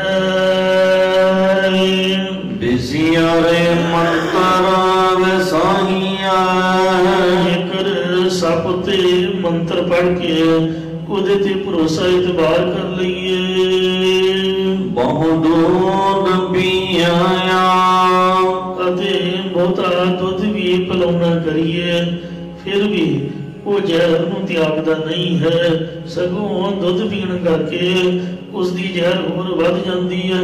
ਜਿਵੇਂ ਸੱਪੇ ਦੁੱਧ ਪਿਆਈਆ ਅੰਦਰ ਵੇਸਣ ਕੋਰ, ਸਾਧ ਬੜੇ ਅਨਨਾਤੇ ਆ, ਚੋਰ ਸੀ ਚੋਰਾ, ਚੋਰ ਚੋਰ ਨੇ ਚੋਰ ਹੀ ਰਹਿਣਾ ਹੈ, ਨਹਾਉਣ ਨਾਲ ਉਹਨੇ ਸਾਧ ਨਹੀਂ ਬਣ ਜਾਣਾ। ਤੇ ਸਾਧ ਭਾਵੇਂ ਤੀਰਥ ਇਸ਼ਨਾਨ ਕਰੇ ਜਾਂ ਨਾ ਕਰੇ, ਉਹਨੇ ਸਾਧ ਹੀ ਰਹਿਣਾ ਹੈ। उन्हें चोर नहीं बन जाना। गल तो अपने मानसिक स्थिति दी है। जे कह मैं चढ़ती कला कबीर गंगा तीर जो घर करा है, पीवै निर्मल नीर बिन हर भगत न मुक्त होए। इयों कह रमे कबीर इस प्रकार बिसियार मंतर विसाहिया। जेकर सप की तरह कामी पुरख नूं गुरु उपदेश दे के भरोसा कर लईए कि वो साडा प्यारा बन जाएगा, तो नहीं बनेगा। जेकर उन्होंने बहुता महाराज कहते ने बहुत दूध पियाया। निष्काम कर्म रूपी दुध पिलाना करिए, फिर उपदेश ग्रहण नहीं करता, या साधना रूप बहुता दुध पिलाना करिए, फिर वो साधना का फल नहीं समझते। भाव ओह पुरख अपना खोटा सुभाव नहीं छड़दा। मन मुखाय पहना ना भिजाई। मन मुख भिजन तो रहत है, उसका चित कदे भी शास्त्र ज्ञान रूप पानी नाल भिजदा नहीं है। पत्थर नवाया। पत्थर में स्नान करा दईए फिर भी सुखा ही रहता है। इस प्रकार मन मुखाय पहना ना भिजाई। जेकर पत्थर वर्गे कठोर चित वाले मनमुख पुरखां नूं शास्त्र ज्ञान रूपी पानी नाल भिओना करिए तां भी वो भिजदा नहीं है। पत्थर नवाया।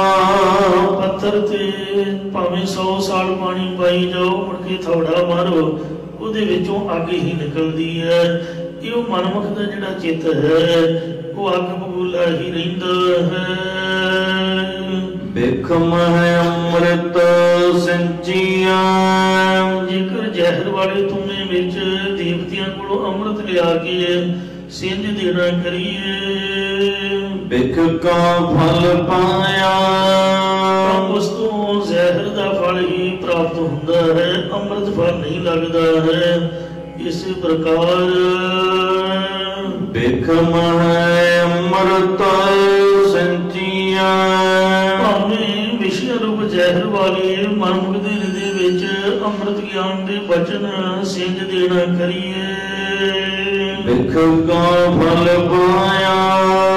ਫਿਰ ਵੀ ਉਹ ਵਿਸ਼ੇ ਰੂਪ ਜ਼ਹਿਰ ਦੀ ਵਾਸ਼ਨਾ ਦਾ ਫਲ ਹੀ ਪਾਉਣਾ ਕਰਦਾ ਹੈ, ਜਾਂ ਜੰਮਣ ਮਰਨ ਦਾ ਫਲ ਹੀ ਪਾਉਣਾ ਕਰਦਾ ਹੈ। ਨਾਨਕ ਸੰਗਤ ਮੇਲ ਹਰ।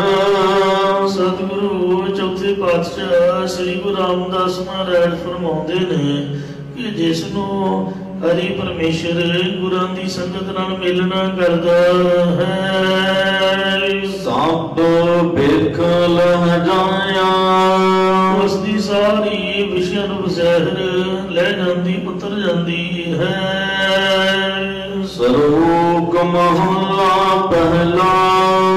ਪਹਿਲੇ ਪਾਤਸ਼ਾਹ ਧੰਨ ਸਤਿਗੁਰੂ ਨਾਨਕ ਦੇਵ ਮਹਾਰਾਜ ਜੀ ਦੇ ਪਾਸ ਸਿੱਖਾਂ ਨੇ ਇੱਕ ਵਾਰ ਜ਼ਿਕਰ ਕੀਤਾ ਕਿ ਸਤਿਗੁਰੂ ਜੀ, ਕਈ ਜੋਤਸ਼ੀ ਲੋਕ ਕਹਿੰਦੇ ਨੇ ਕਿ ਜਿਸ ਰਸਤੇ ਉੱਤੇ ਜਾਣਾ ਹੋਵੇ ਪਹਿਲਾਂ ਉਸ ਰਸਤੇ ਬਾਰੇ ਪੁੱਛ ਲੈਣਾ ਚਾਹੀਦਾ ਹੈ ਕਿ ਕਿਤੇ ਉਸ ਰਸਤੇ ਕਲ ਜੋਗਣੀਆਂ ਨਾ ਚੰਬੜ ਜਾਣ ਜਾਂ ਭੂਤ ਪ੍ਰੇਤ ਨਾ ਚੰਬੜ ਜਾਣ।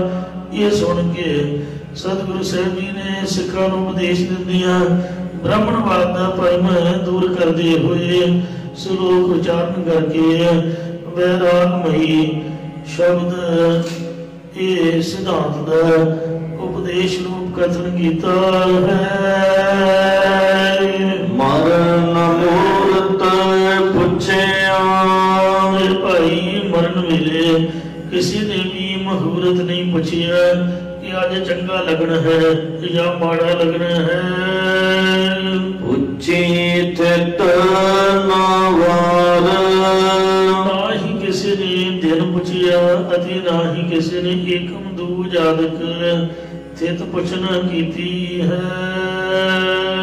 ਇੱਕ ਨੀ ਲੱਦਿਆ ਇੱਕ ਲੱਦ ਚੱਲੇ। ਕਈ ਜੀਵਾਂ ਨੇ ਤਾਂ ਮਰਨ ਰੂਪ ਭਾਰ ਲੱਦ ਲਿਆ, ਭਾਵ ਦੁਨੀਆ ਤੋਂ ਜਾਣ ਲਈ ਤਿਆਰੀ ਕਰ ਰਹੇ ਹਨ। ਇੱਕ ਨੀ ਬੱਦੇ ਭਾਰ, ਅਤੇ ਕਈ ਲੱਦ ਕੇ ਕੂਚ ਕਰਕੇ ਦੁਨੀਆ ਤੋਂ ਚਲੇ ਗਏ ਨੇ, ਤੇ ਕਈ ਪੁਰਖਾਂ ਨੇ ਪਦਾਰਥਾਂ ਦੇ ਭਾਰ, ਪੁੰਨਾ ਪਾਪਾਂ ਰੂਪ, ਬਿਰਧ ਅਵਸਥਾ ਰੂਪ ਜਿਹੜੇ ਭਾਰ ਨੇ ਉਹ ਬੰਨ ਲਏ ਹਨ। ਇੱਕ ਨਾ ਹੋਈ ਸਾਖਦੀ, ਕਈ ਪੁਰਖਾਂ ਦੇ ਦਰਗਾਹ ਦੇ ਵਿੱਚ ਸ਼ਕਤੀ ਤਾੜਨਾ ਹੁੰਦੀ ਹੈ।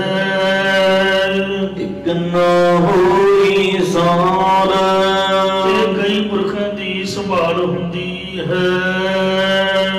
ਅਸ ਕਰ ਸਣੇ ਦਮਾਮਿਆ, ਫੌਜਾਂ ਸਮੇਤ ਵੱਡੇ ਵੱਡੇ ਧੌਂਸੇ, ਛੁੱਟੇ ਪੰਕ ਦੁਆਰ, ਅਤੇ ਸੁੰਦਰ ਦਰਵਾਜ਼ੇ ਆਦਿਕ ਸਭ ਕੁਝ ਇੱਥੇ ਹੀ ਛੁੱਟ ਜਾਂਦੇ ਰਹਿ ਜਾਂਦੇ ਹਨ।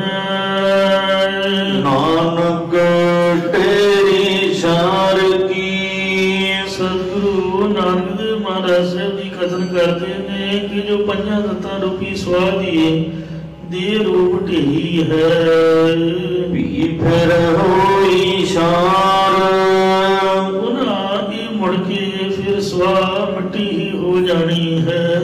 ਇਸ ਪ੍ਰਕਾਰ ਮਰਨ ਮੂਰਤ ਪੁੱਛਿਆ, ਇਹ ਜੀਵ ਤੂੰ ਆਪਣੇ ਮਰਨ ਦਾ ਮੁਹੂਰਤ ਕਦੇ ਪੁੱਛਿਆ ਹੀ ਨਹੀਂ ਹੈ। ਪੁੱਛੇ ਤਿਤ ਨਾ ਵਾਰ, ਅਤੇ ਕਿਹੜੀ ਥਿਤ ਕਿਹੜੇ ਦਿਨ ਨੂੰ ਮਰਨਾ ਇਹ ਗੱਲ ਵੀ ਕਦੇ ਪੁੱਛਣਾ ਨਹੀਂ ਕੀਤੀ, ਭਾਵ ਕਦੇ ਵੈਰਾਗ ਧਾਰਨ ਹੀ ਨਹੀਂ ਕੀਤਾ। ਮੌਤ ਦਾ ਤਾਂ ਕਹਿੰਦੇ ਨਾਮ ਨਾ ਲਓ, ਵਾਹਿਗੁਰੂ ਵਾਹਿਗੁਰੂ ਵਾਹਿਗੁਰੂ ਕਰਨ ਲੱਗ ਜਾਂਦੇ ਨੇ ਜਦ ਮੌਤ ਦਾ ਨਾਮ ਲਈਦਾ ਹੈ।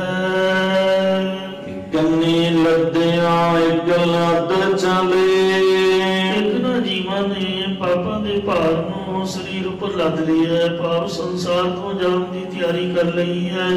ਤੇ ਕਈ ਅੰਤःਕਰਨ ਗੱਡੇ ਤੇ ਪਾਪਾਂ ਦਾ ਭਾਰ ਲੱਦ ਕੇ ਦੁਨੀਆ ਤੋਂ ਕੂਚ ਕਰਕੇ ਪਰਲੋਕ ਨੂੰ ਚਲੇ ਗਏ ਹਨ। ਇੱਕ ਨੀ ਬੱਦੇ ਭਾਰ, ਇੱਕ ਨਾ ਨੇ ਪਾਪਾਂ ਦੇ ਭਾਰ ਅੱਗੇ ਵਾਸਤੇ ਹੋਰ ਬੰਨ ਲਏ ਹਨ। ਇੱਕ ਨਾ ਹੋਈ ਸਾਖਤੀ, ਜਿਨ੍ਹਾਂ ਨੇ ਇੱਥੇ ਨਿਰਦੋਸ਼ ਜੀਵਾਂ ਤੇ ਸਖਤੀ ਕੀਤੀ ਹੈ, ਉਹਨਾਂ ਕਈ ਪੁਰਖਾਂ ਦੇ ਅੱਗੇ ਪਰਲੋਕ ਵੀ ਸਖਤੀ ਹੋਈ ਹੈ। ਮਤਲਬ ਜਿਨ੍ਹਾਂ ਨੇ ਗਰੀਬਾਂ ਨੂੰ ਤੰਗ ਕੀਤਾ, ਦੁਖੀ ਪਰੇਸ਼ਾਨ ਕੀਤਾ, ਫਿਰ ਉਹ ਧਰਮਰਾਜੇ ਦੀ ਕਚਹਿਰੀ 'ਚ ਦੁਖੀ ਹੁੰਦੇ ਨੇ।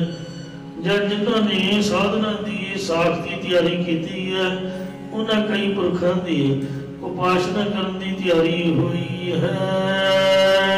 ਇੱਕ ਨਾ ਹੋਈ ਸਾਰ, ਉਹਨਾਂ ਇਕਨਾਂ ਦੀ ਸੰਭਾਲ ਹੋਈ ਹੈ ਜਿਨ੍ਹਾਂ ਨੇ ਭਗਤੀ ਕੀਤੀ ਹੈ।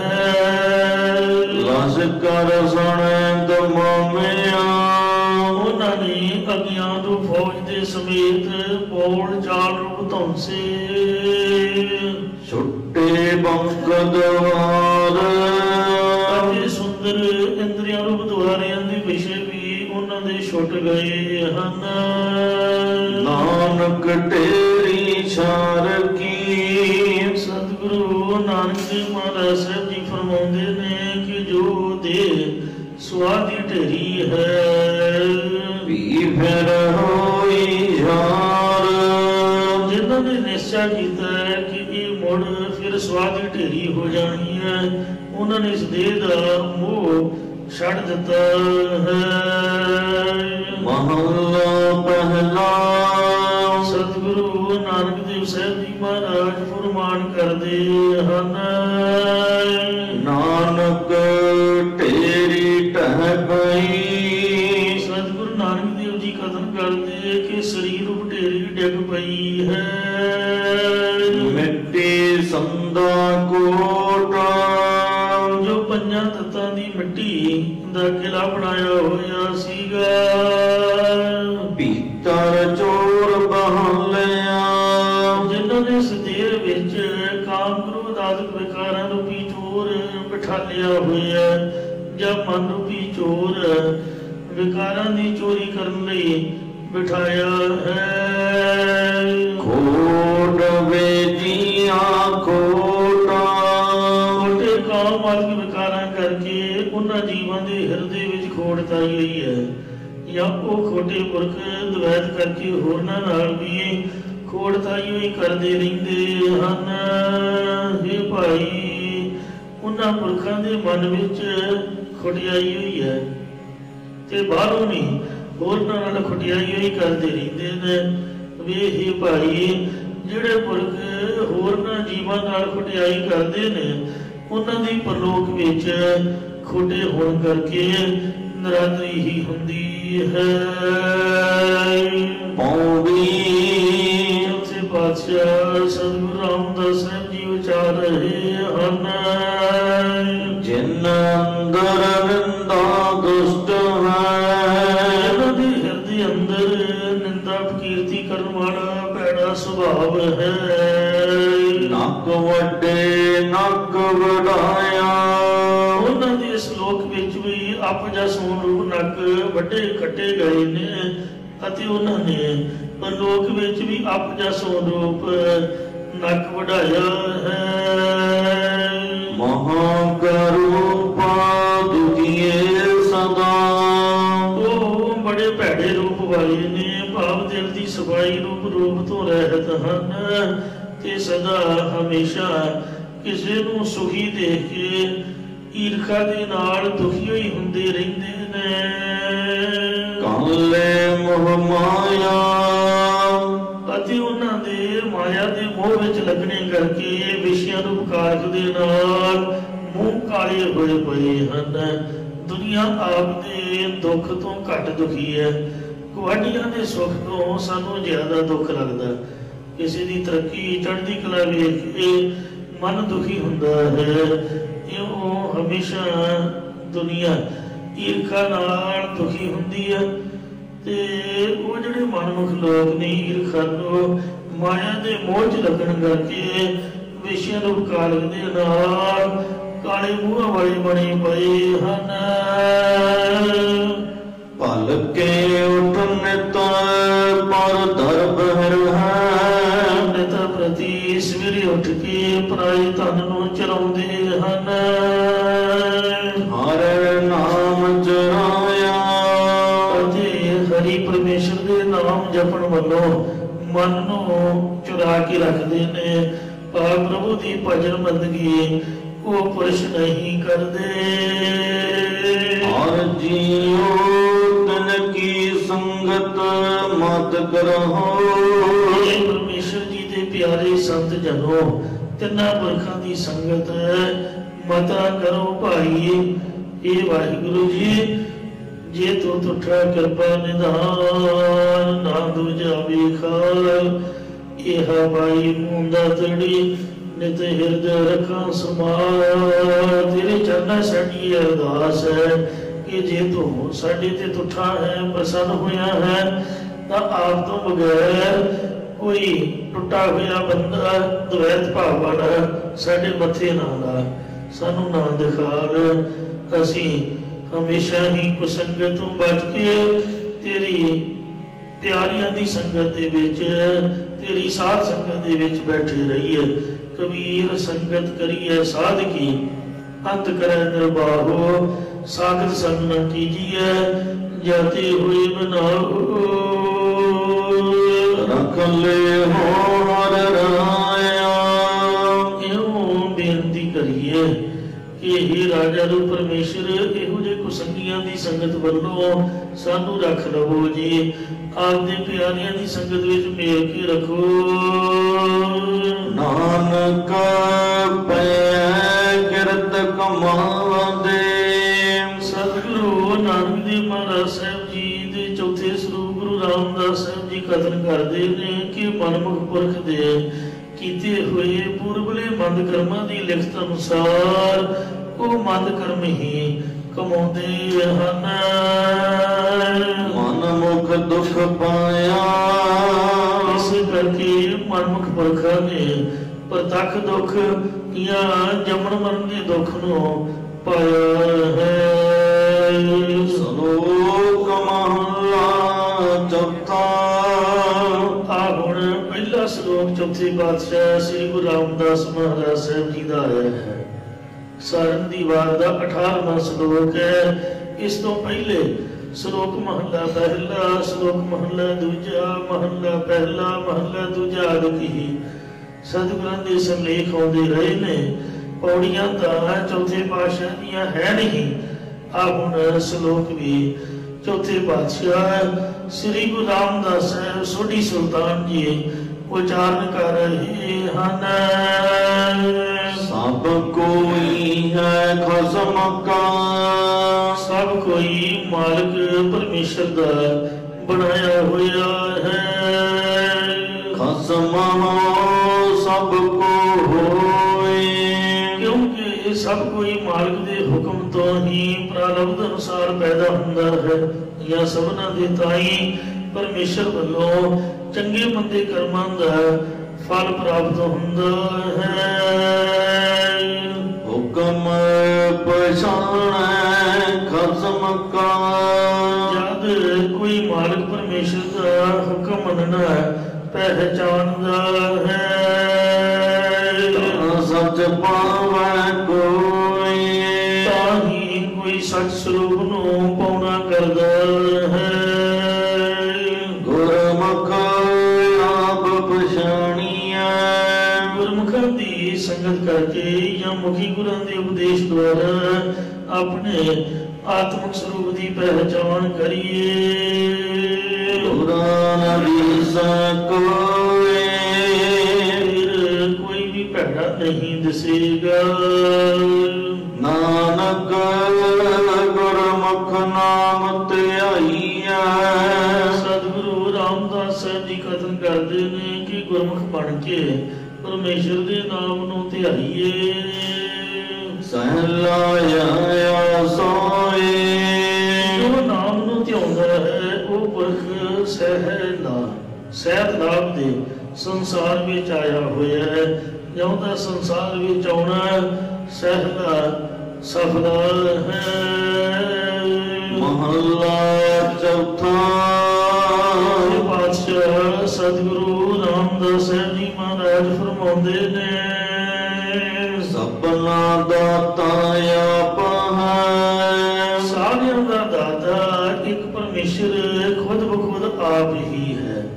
ਇੱਕ ਦਾਤਾ ਸਭ ਜਗਤ ਭਿਖਾਰੀਆ ਹਰ ਜਾਚੈ ਹੈ। ਸਭ ਮੰਗ ਮੰਗਣਾ, ਅਸੀਂ ਤਾਂ ਐਵੇਂ ਹੀ ਹੰਕਾਰ ਦੀ ਭੰਡ ਸਿਰ ਉੱਪਰ ਚੁੱਕੀ ਹੋਈ ਹੈ ਕਿ ਅਸੀਂ ਫਲਾਣੇ ਨੂੰ ਦਿੰਦੇ ਆ।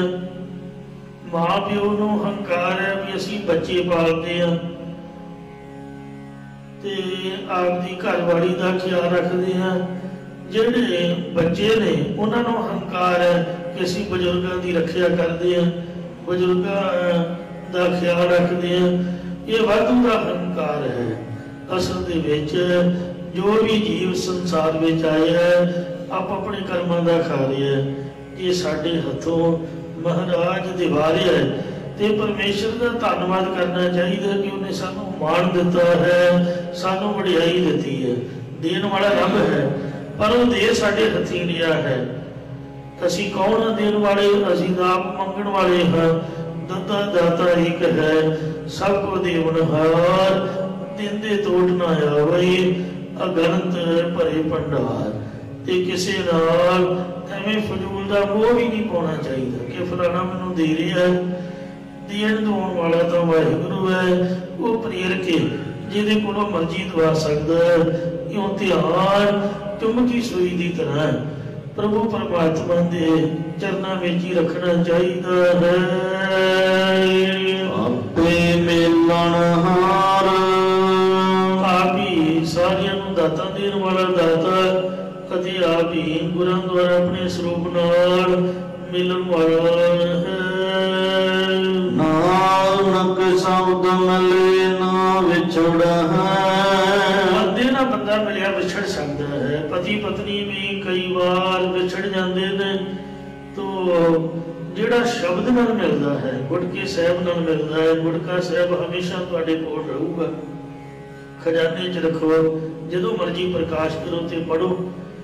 ਜਿਹੜਾ ਸ਼ਬਦ ਵਾਹਿਗੁਰੂ ਵਾਹਿਗੁਰੂ ਮੂਲ ਮੰਤਰ ਹੈ, ਜਿਹੜਾ ਇਹਦੇ ਨਾਲ ਮਿਲ ਗਿਆ, ਮਿਲਣ ਦਾ ਮਤਲਬ ਕੀ ਹੈ? ਮਹਾਰਾਜ ਨੇ ਆਖਿਆ ਹੈ, ਸਾਚੀ ਲਵੈ ਬਿਨ ਦੇਹ ਨਿਮਾਣੀ, ਦੇਹ ਨਿਮਾਣੀ ਲਵੈ ਬਾਝੋਂ क्या करे बेचारी है। ये जिहड़ी देह है ये मान तो रहत है, सच्ची लिव तो बगैर, मतलब सुरती दी लिव नूं शब्द दे विच जोड़न दा नाम मिलना है। मिले मिलिया ना मिले, मिले मिलिया जी होए, अंतरात्मा जो मिले मिलिया कही सोए। शब्द नाल मिलिया कदी भी विछड़दा नहीं है। या शब्द का अर्थ है ब्रह्म, ब्रह्म के विच अभेद होया, कदे भी नहीं विछड़ता, जो शब्द के राही मिल गया। जिन सेविया हर दातार, सतगुरु महाराज कथन करते, जिन्होंने दाता देने वाले हरि परमेश्वर को सेवना किया, वो ब्रह्म च भेद हुए, कदे भी विछड़ते नहीं। ब्रह्म ब्रह्म मिलिया, कोई ना साकै भिन्नकार। बलराम जीओ या गुरु के शब्द उपदेश मिले हुए वाहिगुरु नालों कदे भी विछड़ते नहीं हैं। जैसा सतगुरु सुनींदा तैसो ही मैं ढीठ, विछड़िया मिले प्रभु हर दरगह का बसीठ। हर नामो मंत्र दृढ़ाईंदा, कटे होमे रोग, नानक सतगुरु तिना मिलाया, जिन तुरे पया संजोग। अजकल मुंडे कुड़ियां आपकी मर्जी करते हैं, माँ प्यो तो भी कई बार मुनकर हो जाते हैं, फिर वो दुखी होंगे ने। ते जे विचोले दी राही या माँ प्यो की सहमति नाल कोई रिश्ता बनाया जाए, ते वो वेख जा के चंगी तरह सोच समझ के पुराने लोग सी वो निभाते सीगे।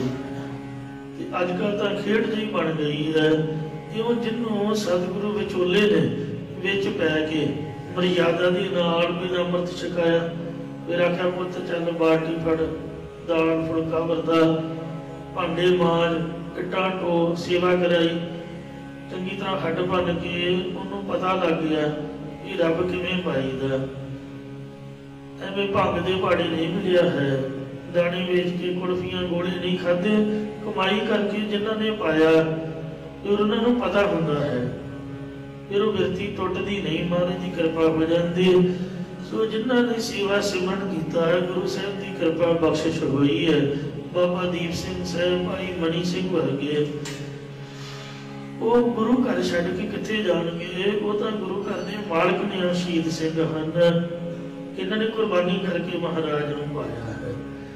सो इंज जिन्होंने सतगुरु विचोले बन के गुरु साहब आप रब नाल मिलते हैं, वो कदे भी विछड़ते नहीं। विछड़िया मिलन लई अमृत छकाया है, गुरु घर आ गए, हुण कित्थे जाना? तो वो जिहड़े रूहां ने विछड़ के जूना च नहीं जांदियां, जो किरत कर्म के विछड़े कर कृपा मैनू राम, पहला कीते कर्मां दे नाल विछड़े सीगे, कृपा करके राम ने मेल लिया संगत दे विच, हुण कित्थे जाना है? जिन्हां ने दाता देन वाले हरि परमेश्वर का सेवना किया है, वो ब्रह्म च मिल गए, अभेद हो गए, गुरुओं के उपदेश मिले हुए, वाहिगुरु नालों कदे विछड़ते नहीं हैं। पौड़ी चौथे पातशाह श्री गुरु रामदास साहब जी फरमाते ने, गुरमुख हृदय शांत है। गुरमुख जना के चित्त विच आत्मक शांति हुंदी है, वो काले नहीं पैंदे हन। नाम उगवे आया, क्योंकि उन्हां दे अंदर परमेश्वर के नाम का मनन करना उगाया है, परमेश्वर का नाम हिरदे च प्रगट हो आया है। अते जप तप तीरथ संजम करे, गुरमुख जना ने जप तप तीर्थ यात्रा इंद्रियां का दमन आदि सारे साधन कर लए ने, ਉਹਨਾਂ ਨੂੰ ਇਹਨਾਂ ਸਭ ਸਾਧਨਾਂ ਦਾ ਫਲ ਪਰਮੇਸ਼ਰ ਦੇ ਨਾਮ ਦਾ ਮੰਨਣ ਕਰਕੇ ਹੀ ਪ੍ਰਾਪਤ ਹੋ ਗਿਆ ਹੈ।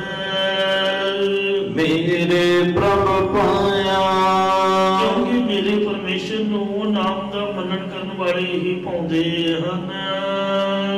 ਹਿਰਦਾ ਸੁਧ ਹਰ ਸੇਵਾ ਦੇ, ਗੁਰਮੁਖ ਜਨਾਂ ਦਾ ਚਿੱਤ ਨਿਰਮਲ ਹੁੰਦਾ ਹੈ, ਕਿਉਂਕਿ ਉਹ ਹਰ ਵਕਤ ਪਰਮੇਸ਼ਰ ਦਾ ਸਿਮਰਨ ਕਰਦੇ ਰਹਿੰਦੇ ਨੇ। ਸੋਹਣ ਗੁਣ ਗਾਇਆ, ਉਹ ਪਰਮੇਸ਼ਰ ਦੇ ਜਸ ਰੂਪ ਗੁਣਾਂ ਨੂੰ ਗਾਉਂਦੇ ਹੋਏ ਸ਼ੋਭਨੀਕ ਹੁੰਦੇ ਹਨ। ਮੇਰੇ ਹਰ ਜੀਉ ਏਵੈ ਭਾਵਦਾ, ਮੇਰੇ ਪਰਮੇਸ਼ਰ ਜੀ ਨੂੰ ਇੰਜ ਕਰਨਾ ਹੀ ਚੰਗਾ ਲੱਗਦਾ ਹੈ ਕਿ ਗੁਰਮੁਖ ਤਰਾਇਆ, ਉਸਨੇ ਗੁਰਮੁਖ ਜਨਾਂ ਨੂੰ ਗੁਰੂ ਉਪਦੇਸ਼ ਦੁਆਰਾ ਆਪਣਾ ਨਾਮ ਜਪਾ ਕੇ ਸੰਸਾਰ ਸਮੁੰਦਰ ਤੋਂ ਤਰਾਉਣਾ ਕੀਤਾ। ਜਾਂ ਗੁਰਮੁਖ ਜਨ ਆਪ ਤਾਂ ਤਰਦੇ ਹੀ ਨੇ, ਉਹਨਾਂ ਨੇ ਹੋਰਨਾਂ ਜੀਵਾਂ ਨੂੰ ਵੀ ਜਹਾਜ਼ ਦੀ ਤਰ੍ਹਾਂ ਬਣਾ ਕੇ ਸੰਸਾਰ ਸਮੁੰਦਰ ਤੋਂ ਤਰਾ ਦਿੱਤਾ ਹੈ। ਵਾਹਿਗੁਰੂ ਨਾਮ ਜਹਾਜ਼ ਹੈ, ਜਾਂ ਆਪ ਮੁਕਤ ਕਰੇ ਸੰਸਾਰ, ਨਾਨਕ ਤਿਸ ਜਨ ਕੋ ਸਦਾ ਨਮਸਕਾਰ। ਇਹ ਜਿਹੜੀ ਗੁਰਦੁਆਰੇ ਦੀ ਬਿਲਡਿੰਗ ਹੈ, ਇਹ ਮੰਨੋ ਵੀ ਜਹਾਜ਼ ਹੈ। ਦੇਖੋ ਧਰਤੀ ਤੋਂ ਉੱਪਰ ਉੱਠਿਆ ਹੋਇਆ ਹੈ, ਹੇਠਾਂ ਚਲੇ ਜਾਓ, ਗੇਟੋਂ ਬਾਹਰ ਨਿਕਲ ਜਾਓ ਤਾਂ ਦੁਨੀਆ 'ਚ, ਇੱਥੇ ਆ ਜਾਓ ਤਾਂ ਸੱਚਖੰਡ 'ਚ। ਕੁਦਰਤੀ ਧਿਆਨ ਬੰਦੇ ਦਾ ਰੱਬ ਨਾਲ ਜੁੜਦਾ ਹੈ। ਇਹ ਪਲੇਸ ਹੀ ਇਸ ਤਰ੍ਹਾਂ ਦੀ ਹੈ। ਸੋ ਜਿੱਥੇ ਮਹਾਰਾਜ ਦਾ ਨਾਮ ਚੱਲ ਰਿਹਾ, ਬਾਣੀ ਚੱਲ ਰਹੀ ਹੈ, ਉੱਥੇ ਪਰਮੇਸ਼ਰ ਵਿੱਚ ਚਿੱਤ ਜੋੜਨ 'ਚ ਸਹਾਇਤਾ ਮਿਲਦੀ ਹੈ। ਸੰਤ ਸਹਾਈ ਪ੍ਰੇਮ ਕੇ ਕਰ ਕਿਰਪਾ ਦੀ ਅਮਲ ਆਈ, ਜਾਂ ਸੰਤ ਸਹਾਈ ਰਾਮ ਕੇ ਕਰ ਕਿਰਪਾ ਦੀ ਅਮਲ ਆਏ। ਸੱਚਖੰਡ ਹਰਿਮੰਦਰ ਸਾਹਿਬ ਜੀ ਦਰਸ਼ਨ ਕਰੀਏ, ਦੁੱਖ ਭੰਜਨੀ ਮੇਰੀ ਵੱਲੋਂ, ਤਾਂ ਅਗਲੇ ਪਾਸਿਓਂ ਹਰਕੀ ਪੌੜੀ ਵਾਲੇ ਪਾਸਿਓਂ ਘੱਟ ਜਗ੍ਹਾ ਹੈ। ਜੇ ਅਕਾਲ ਤਖਤ ਵਾਲੇ ਪਾਸਿਓਂ ਕਰੀਏ ਤੇ ਪਿੱਛੋਂ ਚੌੜਾ ਹੈ।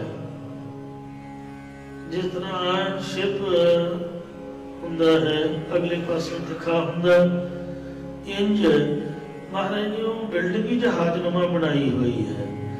ਪ੍ਰਤੱਖ ਗੁਰੂ ਸਾਹਿਬ ਨੇ ਸੰਸਾਰ ਸਮੁੰਦਰ ਤੋਂ ਤਾਰਨ ਲਈ ਸਾਧ ਸੰਗਤ ਦਾ ਜਹਾਜ਼ ਬਣਾਇਆ ਹੈ। ਜਿਹੜੇ ਸੰਗਤ 'ਚ ਮਿਲੇ ਨੇ, ਆਪ ਤਰੇ ਤਾਰੀਨ ਸੈਠਾ, ਆਪ ਤਾਂ ਤਰਦੇ ਹੀ ਨਹੀਂ, ਕੋਈ ਸ਼ੰਕਾ ਨਹੀਂ, ਉਹ ਦੂਜਿਆਂ ਨੇ ਵੀ ਜਹਾਜ਼ ਬਣ ਜਾਂਦੇ। ਜਿੱਥੇ ਸਾਧ ਬੈਠਦਾ, ਇੱਕ ਸਿੱਖ ਦੋਏ ਸਾਧ ਸਨ, ਦੋ ਬਣ ਗਏ ਤਾਂ ਸੰਗਤ ਬਣ ਗਈ, ਤੇ ਪੰਜੀ ਪਰਮੇਸ਼ਰ ਦੇ ਪੰਜ ਹੋ ਗਏ, ਉੱਥੇ ਪਰਮੇਸ਼ਰ ਆ ਗਿਆ। ਇਉਂ ਮਹਾਰਾਜ ਨੇ ਦੀਨ ਦਇਆਲ ਭਰੋਸੇ ਤੇਰੇ ਸਭ ਪਰਿਵਾਰ ਚੜਾਇਆ ਬੇੜੇ, ਨਾਮ ਦੇ ਜਹਾਜ਼ ਤੇ ਚੜਾ ਕੇ ਟੱਬਰਾਂ ਦੇ ਟੱਬਰ ਪਾਰ ਕਰ ਦਿੱਤੇ ਨੇ। ਨਾਨਕ ਗੁਰਮੁਖਾ ਮਿਲਿਆ ਨਾਮ, ਸਤਿਗੁਰੂ ਰਾਮਦਾਸ ਮਹਾਰਾਜ ਜੀ ਕਥਨ ਕਰਦੇ ਕਿ ਪਰਮੇਸ਼ਰ ਆਪ ਗੁਰਾਂ ਦੁਆਰਾ ਗੁਰਮੁਖ ਜਨਾਂ ਨੂੰ ਆਪਣੇ ਸਰੂਪ ਨਾਲ ਮਿਲਣਾ ਕਰਦਾ ਹੈ। ਹਰ ਦਰ ਸੁਹਾਇਆ, ਇਸ ਕਰਕੇ ਉਹ ਹਰੀ ਪਰਮੇਸ਼ਰ ਦੇ ਦੁਆਰੇ ਦਰਬਾਰ ਦੇ ਵਿੱਚ ਸ਼ੋਭਨੀਕ ਹੋ ਰਹੇ ਹਨ। ਸ਼ਲੋਕ ਮਹੱਲਾ ਪਹਿਲਾ। ਪਹਿਲੇ ਪਾਤਸ਼ਾਹ ਸਤਿਗੁਰੂ ਨਾਨਕ ਦੇਵ ਮਹਾਰਾਜ ਸਾਹਿਬ ਜੀ ਪਾਵਨ ਸ਼ਲੋਕ ਵਿਚਾਰ ਰਹੇ ਨੇ। ਧਨਵੰਤਾ ਇਹੀ ਕਹੈ, ਧਨਵਾਨ ਪੁਰਖ ਇਸ ਪ੍ਰਕਾਰ ਹੀ ਕਹਿੰਦਾ ਹੈ ਕਿ ਅਵਰੀ ਧਨ ਕੋ ਜਾਓ, ਮੈਂ ਹੋਰ ਧਨ ਨੂੰ ਲੈਣ ਵਾਸਤੇ ਜਾਵਾਂ। ਮਤਲਬ ਪੁਰਾਣਾ ਸਮਾਂ ਸੀਗਾ, ਉਦੋਂ ਪੈਸਾ ਤਾਂ ਵੇਖਣ ਨੂੰ ਵੀ ਨਹੀਂ ਸੀ ਮਿਲਦਾ। ਦਾਣੇ ਫੱਕਿਆਂ ਦੇ ਨਾਲ ਹੀ ਦੁਕਾਨ ਤੋਂ ਸੌਦਾ ਲਿਆਈਦਾ ਸੀਗਾ। ਅਸੀਂ ਵੀ ਦਾਣੇ ਸੁੱਟ ਗਏ, ਕਦੀ ਬਰਫ਼ ਲੈਂਦੀ, ਕਦੀ ਕੁਛ ਲੈਂਦਾ, ਤੇ ਮਾਇਆ ਤੇ ਤਾਂ ਘੱਟ ਹੀ ਸੀਗਾ, ਪਰ ਲੋਕ ਸੰਤੋਖੀ ਸੀਗੇ, ਬੜੇ ਪਿਆਰ ਵਾਲੇ ਸਨ, ਇੱਕ ਦੂਜੇ ਨਾਲ ਸਾਂਝ ਸੀ, ਆਂਢ ਗੁਆਂਢ। ਅੱਜ ਕੱਲ੍ਹ ਕੋਠੀਆਂ ਕਾਰਾਂ ਨੇ, ਗੁਆਂਢੀ ਭਾਵੇਂ ਉੱਥੇ ਅੰਦਰ ਪਿਆ ਹੀ ਮਰ ਜਾਏ, ਕਿਸੇ ਨੂੰ ਕੁਛ ਵੀ ਹੋ ਸਕਦਾ, ਲਾਗੇ ਪਏ ਬੰਦੇ ਨੂੰ ਪਤਾ ਹੀ ਨਹੀਂ। ਗੁਆਂਢੀ ਨੂੰ ਕਿਸੇ ਨੂੰ ਪੁੱਛ ਲਓ, ਕਿਤੇ ਰਾਹ ਖੈੜਾ ਕਿਸੇ ਦਾ ਨਾਮ ਪੁੱਛੋ, ਕਿਸੇ ਨੂੰ ਕੀ ਮਤਲਬ, ਭਾਵੇਂ ਸਾਹਮਣੇ ਰਹਿ ਰਿਹਾ, ਪਾਸ ਰਹਿ ਰਿਹਾ, ਕਹਿੰਦੇ ਸਾਨੂੰ ਨਹੀਂ ਪਤਾ। ਕੋਈ ਸਾਂਝ ਹੀ ਨਹੀਂ, ਭਿਆਲੀ ਨਹੀਂ, ਪੈਸਾ ਹੀ ਪੈਸਾ। ਬਾਹਰਲੀਆਂ ਕੰਟਰੀਆਂ ਵਾਂਗ ਇੱਥੇ ਵੀ ਮਾਹੌਲ ਇਸੇ ਤਰ੍ਹਾਂ ਦਾ ਹੀ ਬਣ ਗਿਆ ਹੈ। ਜਿੰਨਾ ਵੱਧ ਪੈਸਾ ਹੈ ਉਨੀ ਖੁਸ਼ਕੀ ਜ਼ਿਆਦੀ ਹੈ, ਪ੍ਰੇਮ ਘਟ ਜਾਂਦਾ ਹੈ। ਮੇਰੇ ਖਿਆਲ ਮੁਤਾਬਕ ਸ਼ਾਇਦ ਬੰਦਾ ਇਹ ਸੋਚਦਾ ਵੀ ਹੁਣ ਮੇਰੇ ਕੋਲ ਪੈਸੇ ਨੇ ਵੀ ਕਿਤੇ ਜੇ ਮੈਂ ਕਿਸੇ ਨੂੰ ਬੁਲਾ ਲਿਆ ਤੇ ਅਗਲਾ ਕੋਈ ਡਿਮਾਂਡ ਹੀ ਨਾ ਰੱਖ ਦੇ। ਕਿਉਂ ਬੁਲਾਉਣਾ ਵੀ ਉਹ ਗੁਨਾਹ ਸਮਝਦੇ ਨੇ ਵੀ ਘਾਟਾ ਪਊਗਾ, ਕਿਸੇ ਦੀ ਮਦਦ ਕਰਨੀ ਪਏਗੀ।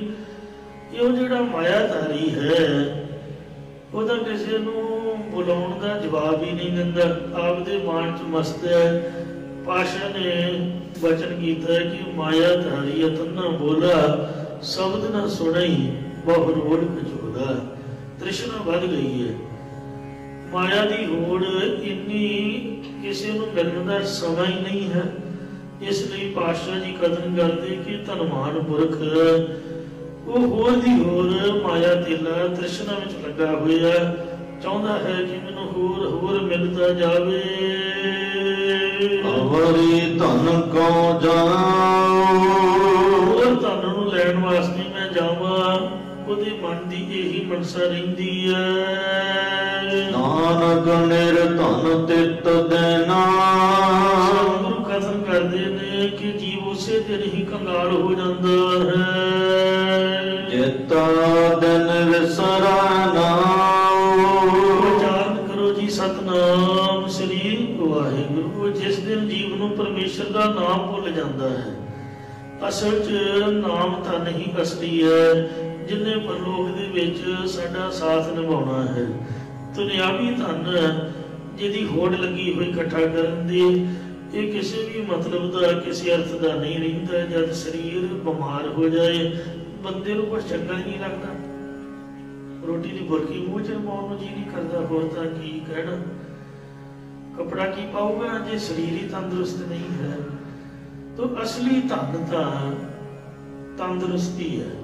ਮਹਾਰਾਜ ਜੀ ਕੋਲੋਂ ਇਹੀ ਮੰਗਣਾ ਚਾਹੀਦਾ ਵੀ ਇਸ਼ਨਾਨ ਜ਼ਰੂਰ ਕਰਦੇ ਰਹੀਏ, ਸੱਚੇ ਸੁੱਚੇ ਵਸਤਰ ਪਾਉਂਦੇ ਰਹੀਏ, ਆਪ ਦੇ ਦਰਸ਼ਨ ਜ਼ਰੂਰ ਹੁੰਦੇ ਰਹਿਣ। ਤੰਦਰੁਸਤੀ ਸਭ ਤੋਂ ਪਹਿਲਾ ਨੰਬਰ ਹੈ, ਉਹ ਤੋਂ ਬਾਅਦ ਹੀ ਕੁਛ ਕਰਾਂਗੇ। ਇਹ ਦੂਸਰਾ ਨਿਤਨੇਮ ਹੈ। ਨਿਤਨੇਮ ਨਹੀਂ ਟੁੱਟਣਾ ਚਾਹੀਦਾ, ਕਿਉਂਕਿ ਇਹੀ ਅੱਗੇ ਪਰਲੋਕ ਵਿੱਚ ਕੰਮ ਆਉਣਾ ਹੈ। ਪੈਸੇ ਨੇ ਤਾਂ ਗੁਜ਼ਾਰੇ ਮਾਤਰ ਆਪਾਂ ਨੂੰ ਕਰਨਾ ਪੈਂਦਾ ਹੈ, ਮਿਹਨਤ ਮਾਰਨੀ ਪੈਂਦੀ ਹੈ, ਤੇ ਪਰ ਉਹ ਗੁਜ਼ਾਰੇ ਦਾ ਹੀ ਸਾਧਨ ਹੈ, ਪਰਲੋਕ ਦਾ ਸਾਧਨ ਕੋਈ ਨਹੀਂ ਹੈ। ਪਾਤਸ਼ਾਹ ਜੀ ਕਥਨ ਕਰਦੇ ਨੇ ਕਿ ਭਾਗਠੜੇ ਹਰ ਸੰਤ ਤੁਮਾਰੇ, ਜਿਨ ਕਰਤਨ ਹਰ ਨਾਮਾ, ਪ੍ਰਵਾਨ ਕਰੀ ਸਹੀ ਇਹ ਆਈ ਸਫਲਤ ਨਾ ਕੇ ਕਾਮਾ। ਧਨਵਾਨ ਸ਼ਾਹੂਕਾਰ ਰੱਬ ਦੇ ਪਿਆਰ ਵਾਲੇ ਸੰਤ ਮਹਾਂਪੁਰਖ ਨੇ, ਜਿਸ ਕੈ ਬੰਦੇ ਧਨ ਵਸੈ, ਤਿਨ ਕਾ ਨਾਮ ਫਕੀਰ, ਜਿਨ ਕੇ ਹਿਰਦੈ ਤੂੰ ਵਸੈ, ਤੇ ਨਰ ਗੁਣੀ ਗਹੀਰ। ਮਹੱਲਾ ਪਹਿਲਾ। ਗੁਰੂ ਨਾਨਕ ਦੇਵ ਸਾਹਿਬ ਜੀ ਫਰਮਾਉਂਦੇ ਨੇ, ਸੂਰਜ ਚੜ੍ਹੇ ਵਜੋਗ, ਸੂਰਜ ਚੜ੍ਹਦਾ ਹੈ ਆਪਾਂ ਬਹੁਤ ਖੁਸ਼ ਹੁੰਦੇ ਹਾਂ ਵੀ ਲੋ ਬਈ ਦਿਨ ਚੜ ਗਿਆ, ਨਵਾਂ ਦਿਨ ਆ ਗਿਆ। ਪਰ ਸੂਰਜ ਦੇ ਚੜ੍ਹਨ ਤੇ ਭਾਵ ਵਿਛੜਨ ਸੁਪਨੇ ਕਰਕੇ, ਦਿਨ ਰਾਤ ਬਤੀਤ ਹੋ ਜਾਣ ਕਰਕੇ, ਸਵਸੈ ਘਟੈ ਆਰਜਾ, ਸਾਰਿਆਂ ਦੀ ਉਮਰ ਘਟਦੀ ਜਾ ਰਹੀ ਹੈ। ਜਦੋਂ ਸੂਰਜ ਚੜ੍ਹਦਾ ਹੈ ਤੇ ਮੁੜ ਕੇ ਛਿਪ ਜਾਂਦਾ ਹੈ, ਦਿਨ ਚੜਾ ਗਿਆ ਤੇ ਰਾਤ ਚਲੀ ਗਈ। ਸੂਰਜ ਚੜ੍ਹਨ ਤੋਂ ਦਿਨ ਚੜ੍ਹ ਗਿਆ ਨਵਾਂ। ਇਉਂ ਸਾਡੇ ਮੱਥੇ ਦੇ ਉੱਪਰ ਪਰਮਾਤਮਾ ਨੇ ਦਿਨ ਵੀ ਲਿਖੇ ਹੋਏ ਨੇ ਤੇ ਸਵਾਸ ਵੀ ਲਿਖੇ ਹੋਏ ਨੇ। ਕਿੰਨੇ ਦਿਨ ਜਿਉਣਾ ਹੈ, ਕਿੰਨੇ ਸਵਾਸ ਲੈਣੇ ਨੇ, ਗਿਣਤੀ ਮਿਣਤੀ ਹੈ। ਨਵੇਂ ਸੂਰਜ ਚੜ੍ਹਨ ਤੋਂ ਖੁਸ਼ੀ ਨਹੀਂ ਮਨਾਉਣੀ ਚਾਹੀਦੀ, ਸਮਝ ਲਓ ਵੀ ਉਮਰ ਘਟ ਗਈ ਹੈ। ਜਿਹੜੇ ਪੰਜ ਪਿਆਰੇ ਸਾਹਿਬਾਨ ਨੇ ਉਹ ਆਗਿਆ ਕਰਦੇ ਨੇ ਕਿ ਕੰਘਾ ਦੋਨੋਂ ਵਕਤ ਕਰ, ਪਾਗ ਚੁਨੇ ਕਰ ਮਨ ਦੇਈ, ਦਾਤਰ ਨੀਂਦ ਕਰੇ ਨਾ ਦੁੱਖ ਪਾਵੇ ਲਾਲ ਜੀ। ਜਦ ਅੰਮ੍ਰਿਤ ਵੇਲੇ ਕੰਘਾ ਕਰਨਾ ਹੈ ਤਾਂ ਇਹ ਵਿਚਾਰ ਕਰਨੀ ਹੈ ਕਿ ਰਾਤ ਸਾਡੀ ਕਿਵੇਂ ਦੀ ਲੰਘੀ ਹੈ। ਬੁਰੇ ਕਰਮ ਤਾਂ ਨਹੀਂ ਹੋਏ, ਸੋ ਬੁਰੇ ਕਰਮਾਂ ਦਾ ਤਿਆਗ ਕਰਨਾ। ਜਿਵੇਂ ਟੁੱਟੇ ਕੇਸਾਂ ਨੂੰ ਕੰਘਾ ਬਾਹਰ ਕੱਢਦਾ, ਇਉਂ ਜਿਹੜੇ ਮਨ ਦੇ ਬੁਰੇ ਸੰਕਲਪ, ਬੁਰੀਆਂ ਸੋਚਾਂ ਨੇ ਉਹਨਾਂ ਦਾ ਤਿਆਗ ਕਰਨਾ, ਚੰਗੇ ਗੁਣਾਂ ਨੂੰ ਗ੍ਰਹਿਣ ਕਰਨਾ। ਸ਼ਾਮਾਂ ਨੂੰ ਕੰਘਾ ਕਰਨ ਵਕਤ ਫਿਰ टुटे केसां नूं बाहर कढदियां होइयां मन दे विच विचार दा कंढा फेरना कि दिन दे दौरान कितनी बारी झूठ बोलिया, किहदे नाल धोखा कीता, किहदे नाल ठगी मारी। बंदा सोचदा मैं लाभ लै लिया, पर इंसान अपने आप नूं धोखे विच रखदा है। जिहड़ा गोंदा खत्तरी सीगा उन्हें श्री गुरु अंगद देव जी के चरणों में यही बेनती की सी कि महाराज जिहड़ी ये गोंदवाल साहिब की जमीन है, मैं सरीके दे विच पंचायत दे विच झूठी सौं खा के ये जमीन का केस दित्या सीगा। हुण ओह झूठ बोलण दे नाल भूत प्रेत वसन नहीं दिंदे, क्यों जिहड़ा झूठ की कमाई है उहदे विच बरकत नहीं होती। कोई धी पुत माड़ा निकल आए रब ना करे, वो सब कीती कराई खोज पा के रख दिंदा है। इसलिए पनाड़ा उत्थे दा उत्थे रहिंदा है, बरकत तां दसां नूं दी किरत च पैंदी है। इस वास्ते महाराज कहते ने भी जिहड़ी उम्र है दिन ते पहर, पहर ते घरियां आप घटै तन सीजै, काल घेरी फिरै बदक जियो, कब को कवन विद कीजै, सो दिन आमन लागा, मात पिता भाई सुत बनता, कहू को है काका। सूरज दे चढ़न ते विछड़न छिपण समय दिन रात बतीत हो जाने करके सारियां दी उम्र घटती जा रही है। तन मन रता भोगा, जीवन का शरीर ते चित हर वक्त भोगां दे भोगण विच रंगिया होया है। दुनिया ने कोई काम है, फास्ट फूड खा लिया ते भोग लिया, बस इंद्री दे स्वाद विच एक जबान ते एक विषय भोगां दे विच दुनिया मस्त है। भोगां च फसन वाला कोई भी जीव इस दुनिया तो मनुखा जन्म की जिहड़ी बाजी है वो जित के नहीं जाता। कोई हार को जना, कोई जित भी जाता गुरमुख जिहड़े विषय विकारां तो रहत ने, पर जिहड़े मनमुख ने विषयां च लग के मनुखा जन्म की बाजी हार के जाते हैं। पर जिहड़े भोगां तो वैराग करने वाला कोई जीव गुरमुख बनता इस संसार तो मनुखा जन्म की बाजी को जित के जाता है। सतगुरु महाराज ने ये सानू आग्या की है कि अमृत वेला सच नाओ वडियाई विचार। आपदा 3-4 बजे उठो, नहाओ धोवो, गुरुद्वारे आओ, पाठ पूजा करो, फिर काम कर करो, सौण वेले आपदा आराम करो। हरेक काम का समा हुंदा है। जिहड़ा ठहरी बुरे पासे लगे रहना इहदा कोई लाभ नहीं है। महाराज कहते काम क्रोध काया को गल है, जो कंचन सुहागा डाल है। फिर उम्र भी होंदी है। पुराने राजे महाराजे एक भी केस चिट्टा आ जाना राज बाग छड्ड के ते वो जंगलों में चले जाते सी। साडी उम्र मड़ियां तक जान वाली हो जाती, पर ध्यान साडा फिर भी महाराज के चरणों च नहीं जुड़ता। इसलिए कुछ ना कुछ बैठ के कल्ले बैठ के सोचना चाहिए है। सबको भरिया भोग, फिर फूक ही भरी पई है जिहड़ियां आपां फूका मारदे हैं इंज आपां उंज। सब कोई पुराना रूपी फूकनी नाल भरिया हुआ है। अखण कहण न थम्मिया, एवें अखियाना दे कहण करन नाल आखण वाले हो के वाका नूं कहण नाल भी श्वासा रूपी फूकनी नहीं रुकदी। भाव जागदियां सुते पिया सुखोबा तिन्ने अवस्था च ये ब्लैडर फूकनी चलदी रहिंदी है। टेढ़ा हेठा उपर हुंदा ही रहिंदा।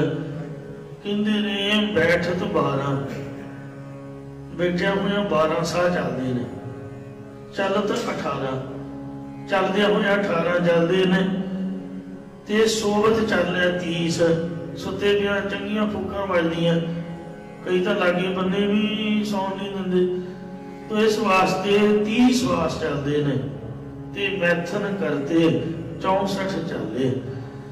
बुरे पासे ध्यान करना 64 श्वास चलते हैं उन्ने टाइम च। इसलिए क्यों ना भजे जगदीश, महाराज का भजन क्यों नहीं करता गुरमुख। नानक वेखै आप, तेनू तो नहीं याद भी मैं मर जाना है। महाराज गुरु नानक साहब सच्चे पातशाह जी कहते भी मेरा परमेश्वर आप वेख रहा तेनों कि तू फूका मार रहा ते कर की रहा है। फूक गड़ाए टह पवाए माड़ा जिहा सूई ब्लैडर च मार दो भकाना जिहा उस वक्त ही फुट के थले आ जाता, पता नहीं लगता भी कित्थे डिग्गा है। इयों पता नहीं 9 दुआरियां ताणी किधर दी फूक निकल जानी। श्वासां रूपी फूक जमां दे पासों वो कढाउंदा है, तदों जीव दा शरीर मुर्दा होके डिग पैंदा, नाश हो जाता है। इसी प्रकार सबको भरिया फूका सब कोई हंकार फूकनी दे नाल भरिया होया है। आखण कहण न थमिया ਉਹਦੇ ਅਖਿਆਨਾਂ ਦੇ ਕਤਲ ਕਰਨ ਨਾਲ ਵੀ ਹੰਕਾਰ ਰੂਪੀ ਫੂਕਣੀ ਰੁਕਦੀ ਨਹੀਂ ਹੈ। ਨਾਨਕ ਵੇਖੈ ਆਪ ਨਾਨਕ ਦੇਵ ਮਹਾਰਾਜ ਸਾਹਿਬ ਕਥਨ ਕਰਦੇ ਕਿ ਜਦ ਮੇਰਾ ਪਰਮੇਸ਼ਰ ਆਪ ਕਿਰਪਾ ਦ੍ਰਿਸ਼ਟੀ ਕਰਕੇ ਜੀਵ ਵੱਲ ਵੇਖ ਲੈਣਾ ਕਰੇ। ਫੂਕ ਗੜਾਏ ਟਹ ਪਵੈ ਜੀਵ ਗੁਰਾਂ ਦੇ ਚਰਨਾਂ ਦੇ ਉਪਦੇਸ਼ ਲੈਣ ਲਈ ਡਿੱਗ ਪੈਂਦਾ ਤੇ ਗੁਰਾਂ ਦੁਆਰਾ ਆਪਣੇ ਹਿਰਦੇ ਵਿੱਚ ਹੰਕਾਰ ਰੂਪੀ ਫੂਕਣੀ ਨੂੰ ਬਾਹਰ ਕਢਾ ਲੈਂਦਾ ਹੈ। ਪੌੜੀ ਉੱਥੇ ਪਾਤਸ਼ਾਹ ਸਤਿਗੁਰੂ ਰਾਮਦਾਸ ਸਾਹਿਬ ਜੀ ਉਚਾਰ ਰਹੇ ਹਨ। ਸਤ ਸੰਗਤ ਨਾਮ ਨਿਧਾਨ ਹੈ। ਸਤ ਸੰਗਤ ਦੇ ਵਿੱਚ ਪ੍ਰਭੂ ਪ੍ਰਾਪਤੀ ਵਾਲਾ ਨਾਮ ਰੂਪ ਖਜ਼ਾਨਾ ਹੈ। ਜਿੱਥੇ ਆਪਾਂ ਭੁੱਖ ਨੰਗ ਸਮਝੀ ਹੋਈ ਹੈ, कोई चूड़ा पा ले या गुरुद्वारे आना शुरू कर दे, लोग समझते पता नहीं इन्हू घरों नहीं मिलता, ये गुरुद्वारे क्यों जाता।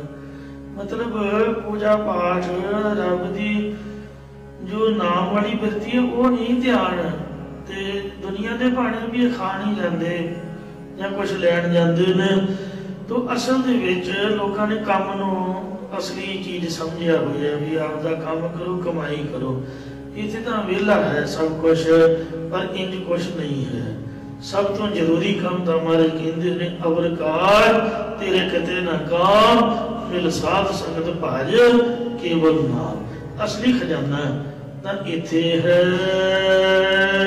जिथों हर पाया जिथों रब पाया जांदा शांति मिलती है। भुले भटके किते आ जान मन शांत हो जाता है, सुख प्राप्त होता है। तो इंज ब्रह्म ज्ञान मिलता है। जिहड़ी विद्या सानू गुरुद्वारों मिली है वो तां किते स्कूलों कालजां यूनिवर्सिटियां किहड़ियां वड्डियां डिग्रियां भी लै लईए तां भी नहीं वो अखर नहीं मिलते जिहड़ा कुछ इत्थे है। गुर प्रसादी कड जानना सारे हनेरा है, इत्थे चानण जग रहा है। हिरदे च महाराज बाणी का चानण कर दिंदा, आनेर गवाया हनेरा अंदरों गवा दिंदा। होर कोई विद्या पढ़ाई करन तो किसी काम तो अज्ञान का हनेरा नहीं चुकिया जाता। लोहा पारस भेटिया गुरु साहब की बाणी पारस है। साडा मन लोहे की तरह मिलने करके कंचन होए आया सोना शुद्ध स्वरूप हो आउंदा। लोभी पुरख दा मन रूप लोहा गुरु उपदेश रूप पारस नाल मिल के कंचन की तरह शुद्ध ब्रह्म का रूप हो आउंदा है। भया मनूर कंचन फिर होवे जे गुरु मिले तनेहा। एक नाम अमृत हो देवै तो नानक तृष्ट सदेहा। गुर पारस हम लोहो मिल कंचन होया राम। नानक सतगुर मिलिया नाम पाइया। मैनू जिस जथेदार ने टकसाल के दर्शन कराए भर्ती कराया एको ही गल आखी, कहते भी उत्थे बंदा बना देंगे ने।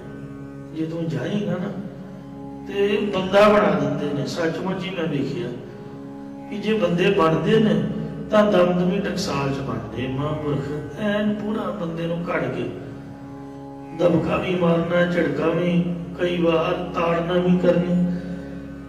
तो इस वास्ते जे महाराज की कृपा नाल उपदेश कोई धारण कर लवे, जीवन बना लवे, तां घड़िए शब्द सच्ची टकसाल। ਟਕਸਾਲ ਮੀਨਿੰਗ ਸਤ ਸੰਗਤ, ਜਿੱਥੇ ਵੀ ਕਥਾ ਕੀਰਤਨ ਹੋ ਰਿਹਾ ਇੱਥੇ ਹੀ ਬੰਦੇ ਬਣਦੇ, ਜੀਵਨ ਬਣਦਾ। ਬਾਕੀ ਤਾਂ ਬੜੇ ਚੰਗੇ ਬੰਦਿਆਂ ਨੂੰ ਵੀ ਕੁਝ ਸੰਗਤ ਵਿਗਾੜ ਦਿੰਦੀ ਹੈ।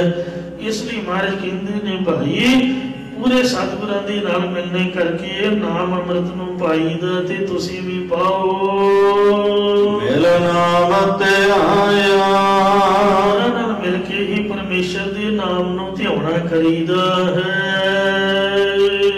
ਜਿਨ ਕੈ ਪੁੱਤ ਪੁਨ ਹੈ, ਇਹਨਾਂ ਦੇ ਹਿਰਦੇ ਰੂਪ ਖਜ਼ਾਨੇ ਚ, ਬੁੱਧੀ ਰੂਪ ਪੱਲੇ ਚ ਪੂਰਬਲੇ ਨਿਸ਼ਕਾਮ ਕਰਮ ਜਮਾ ਨੇ।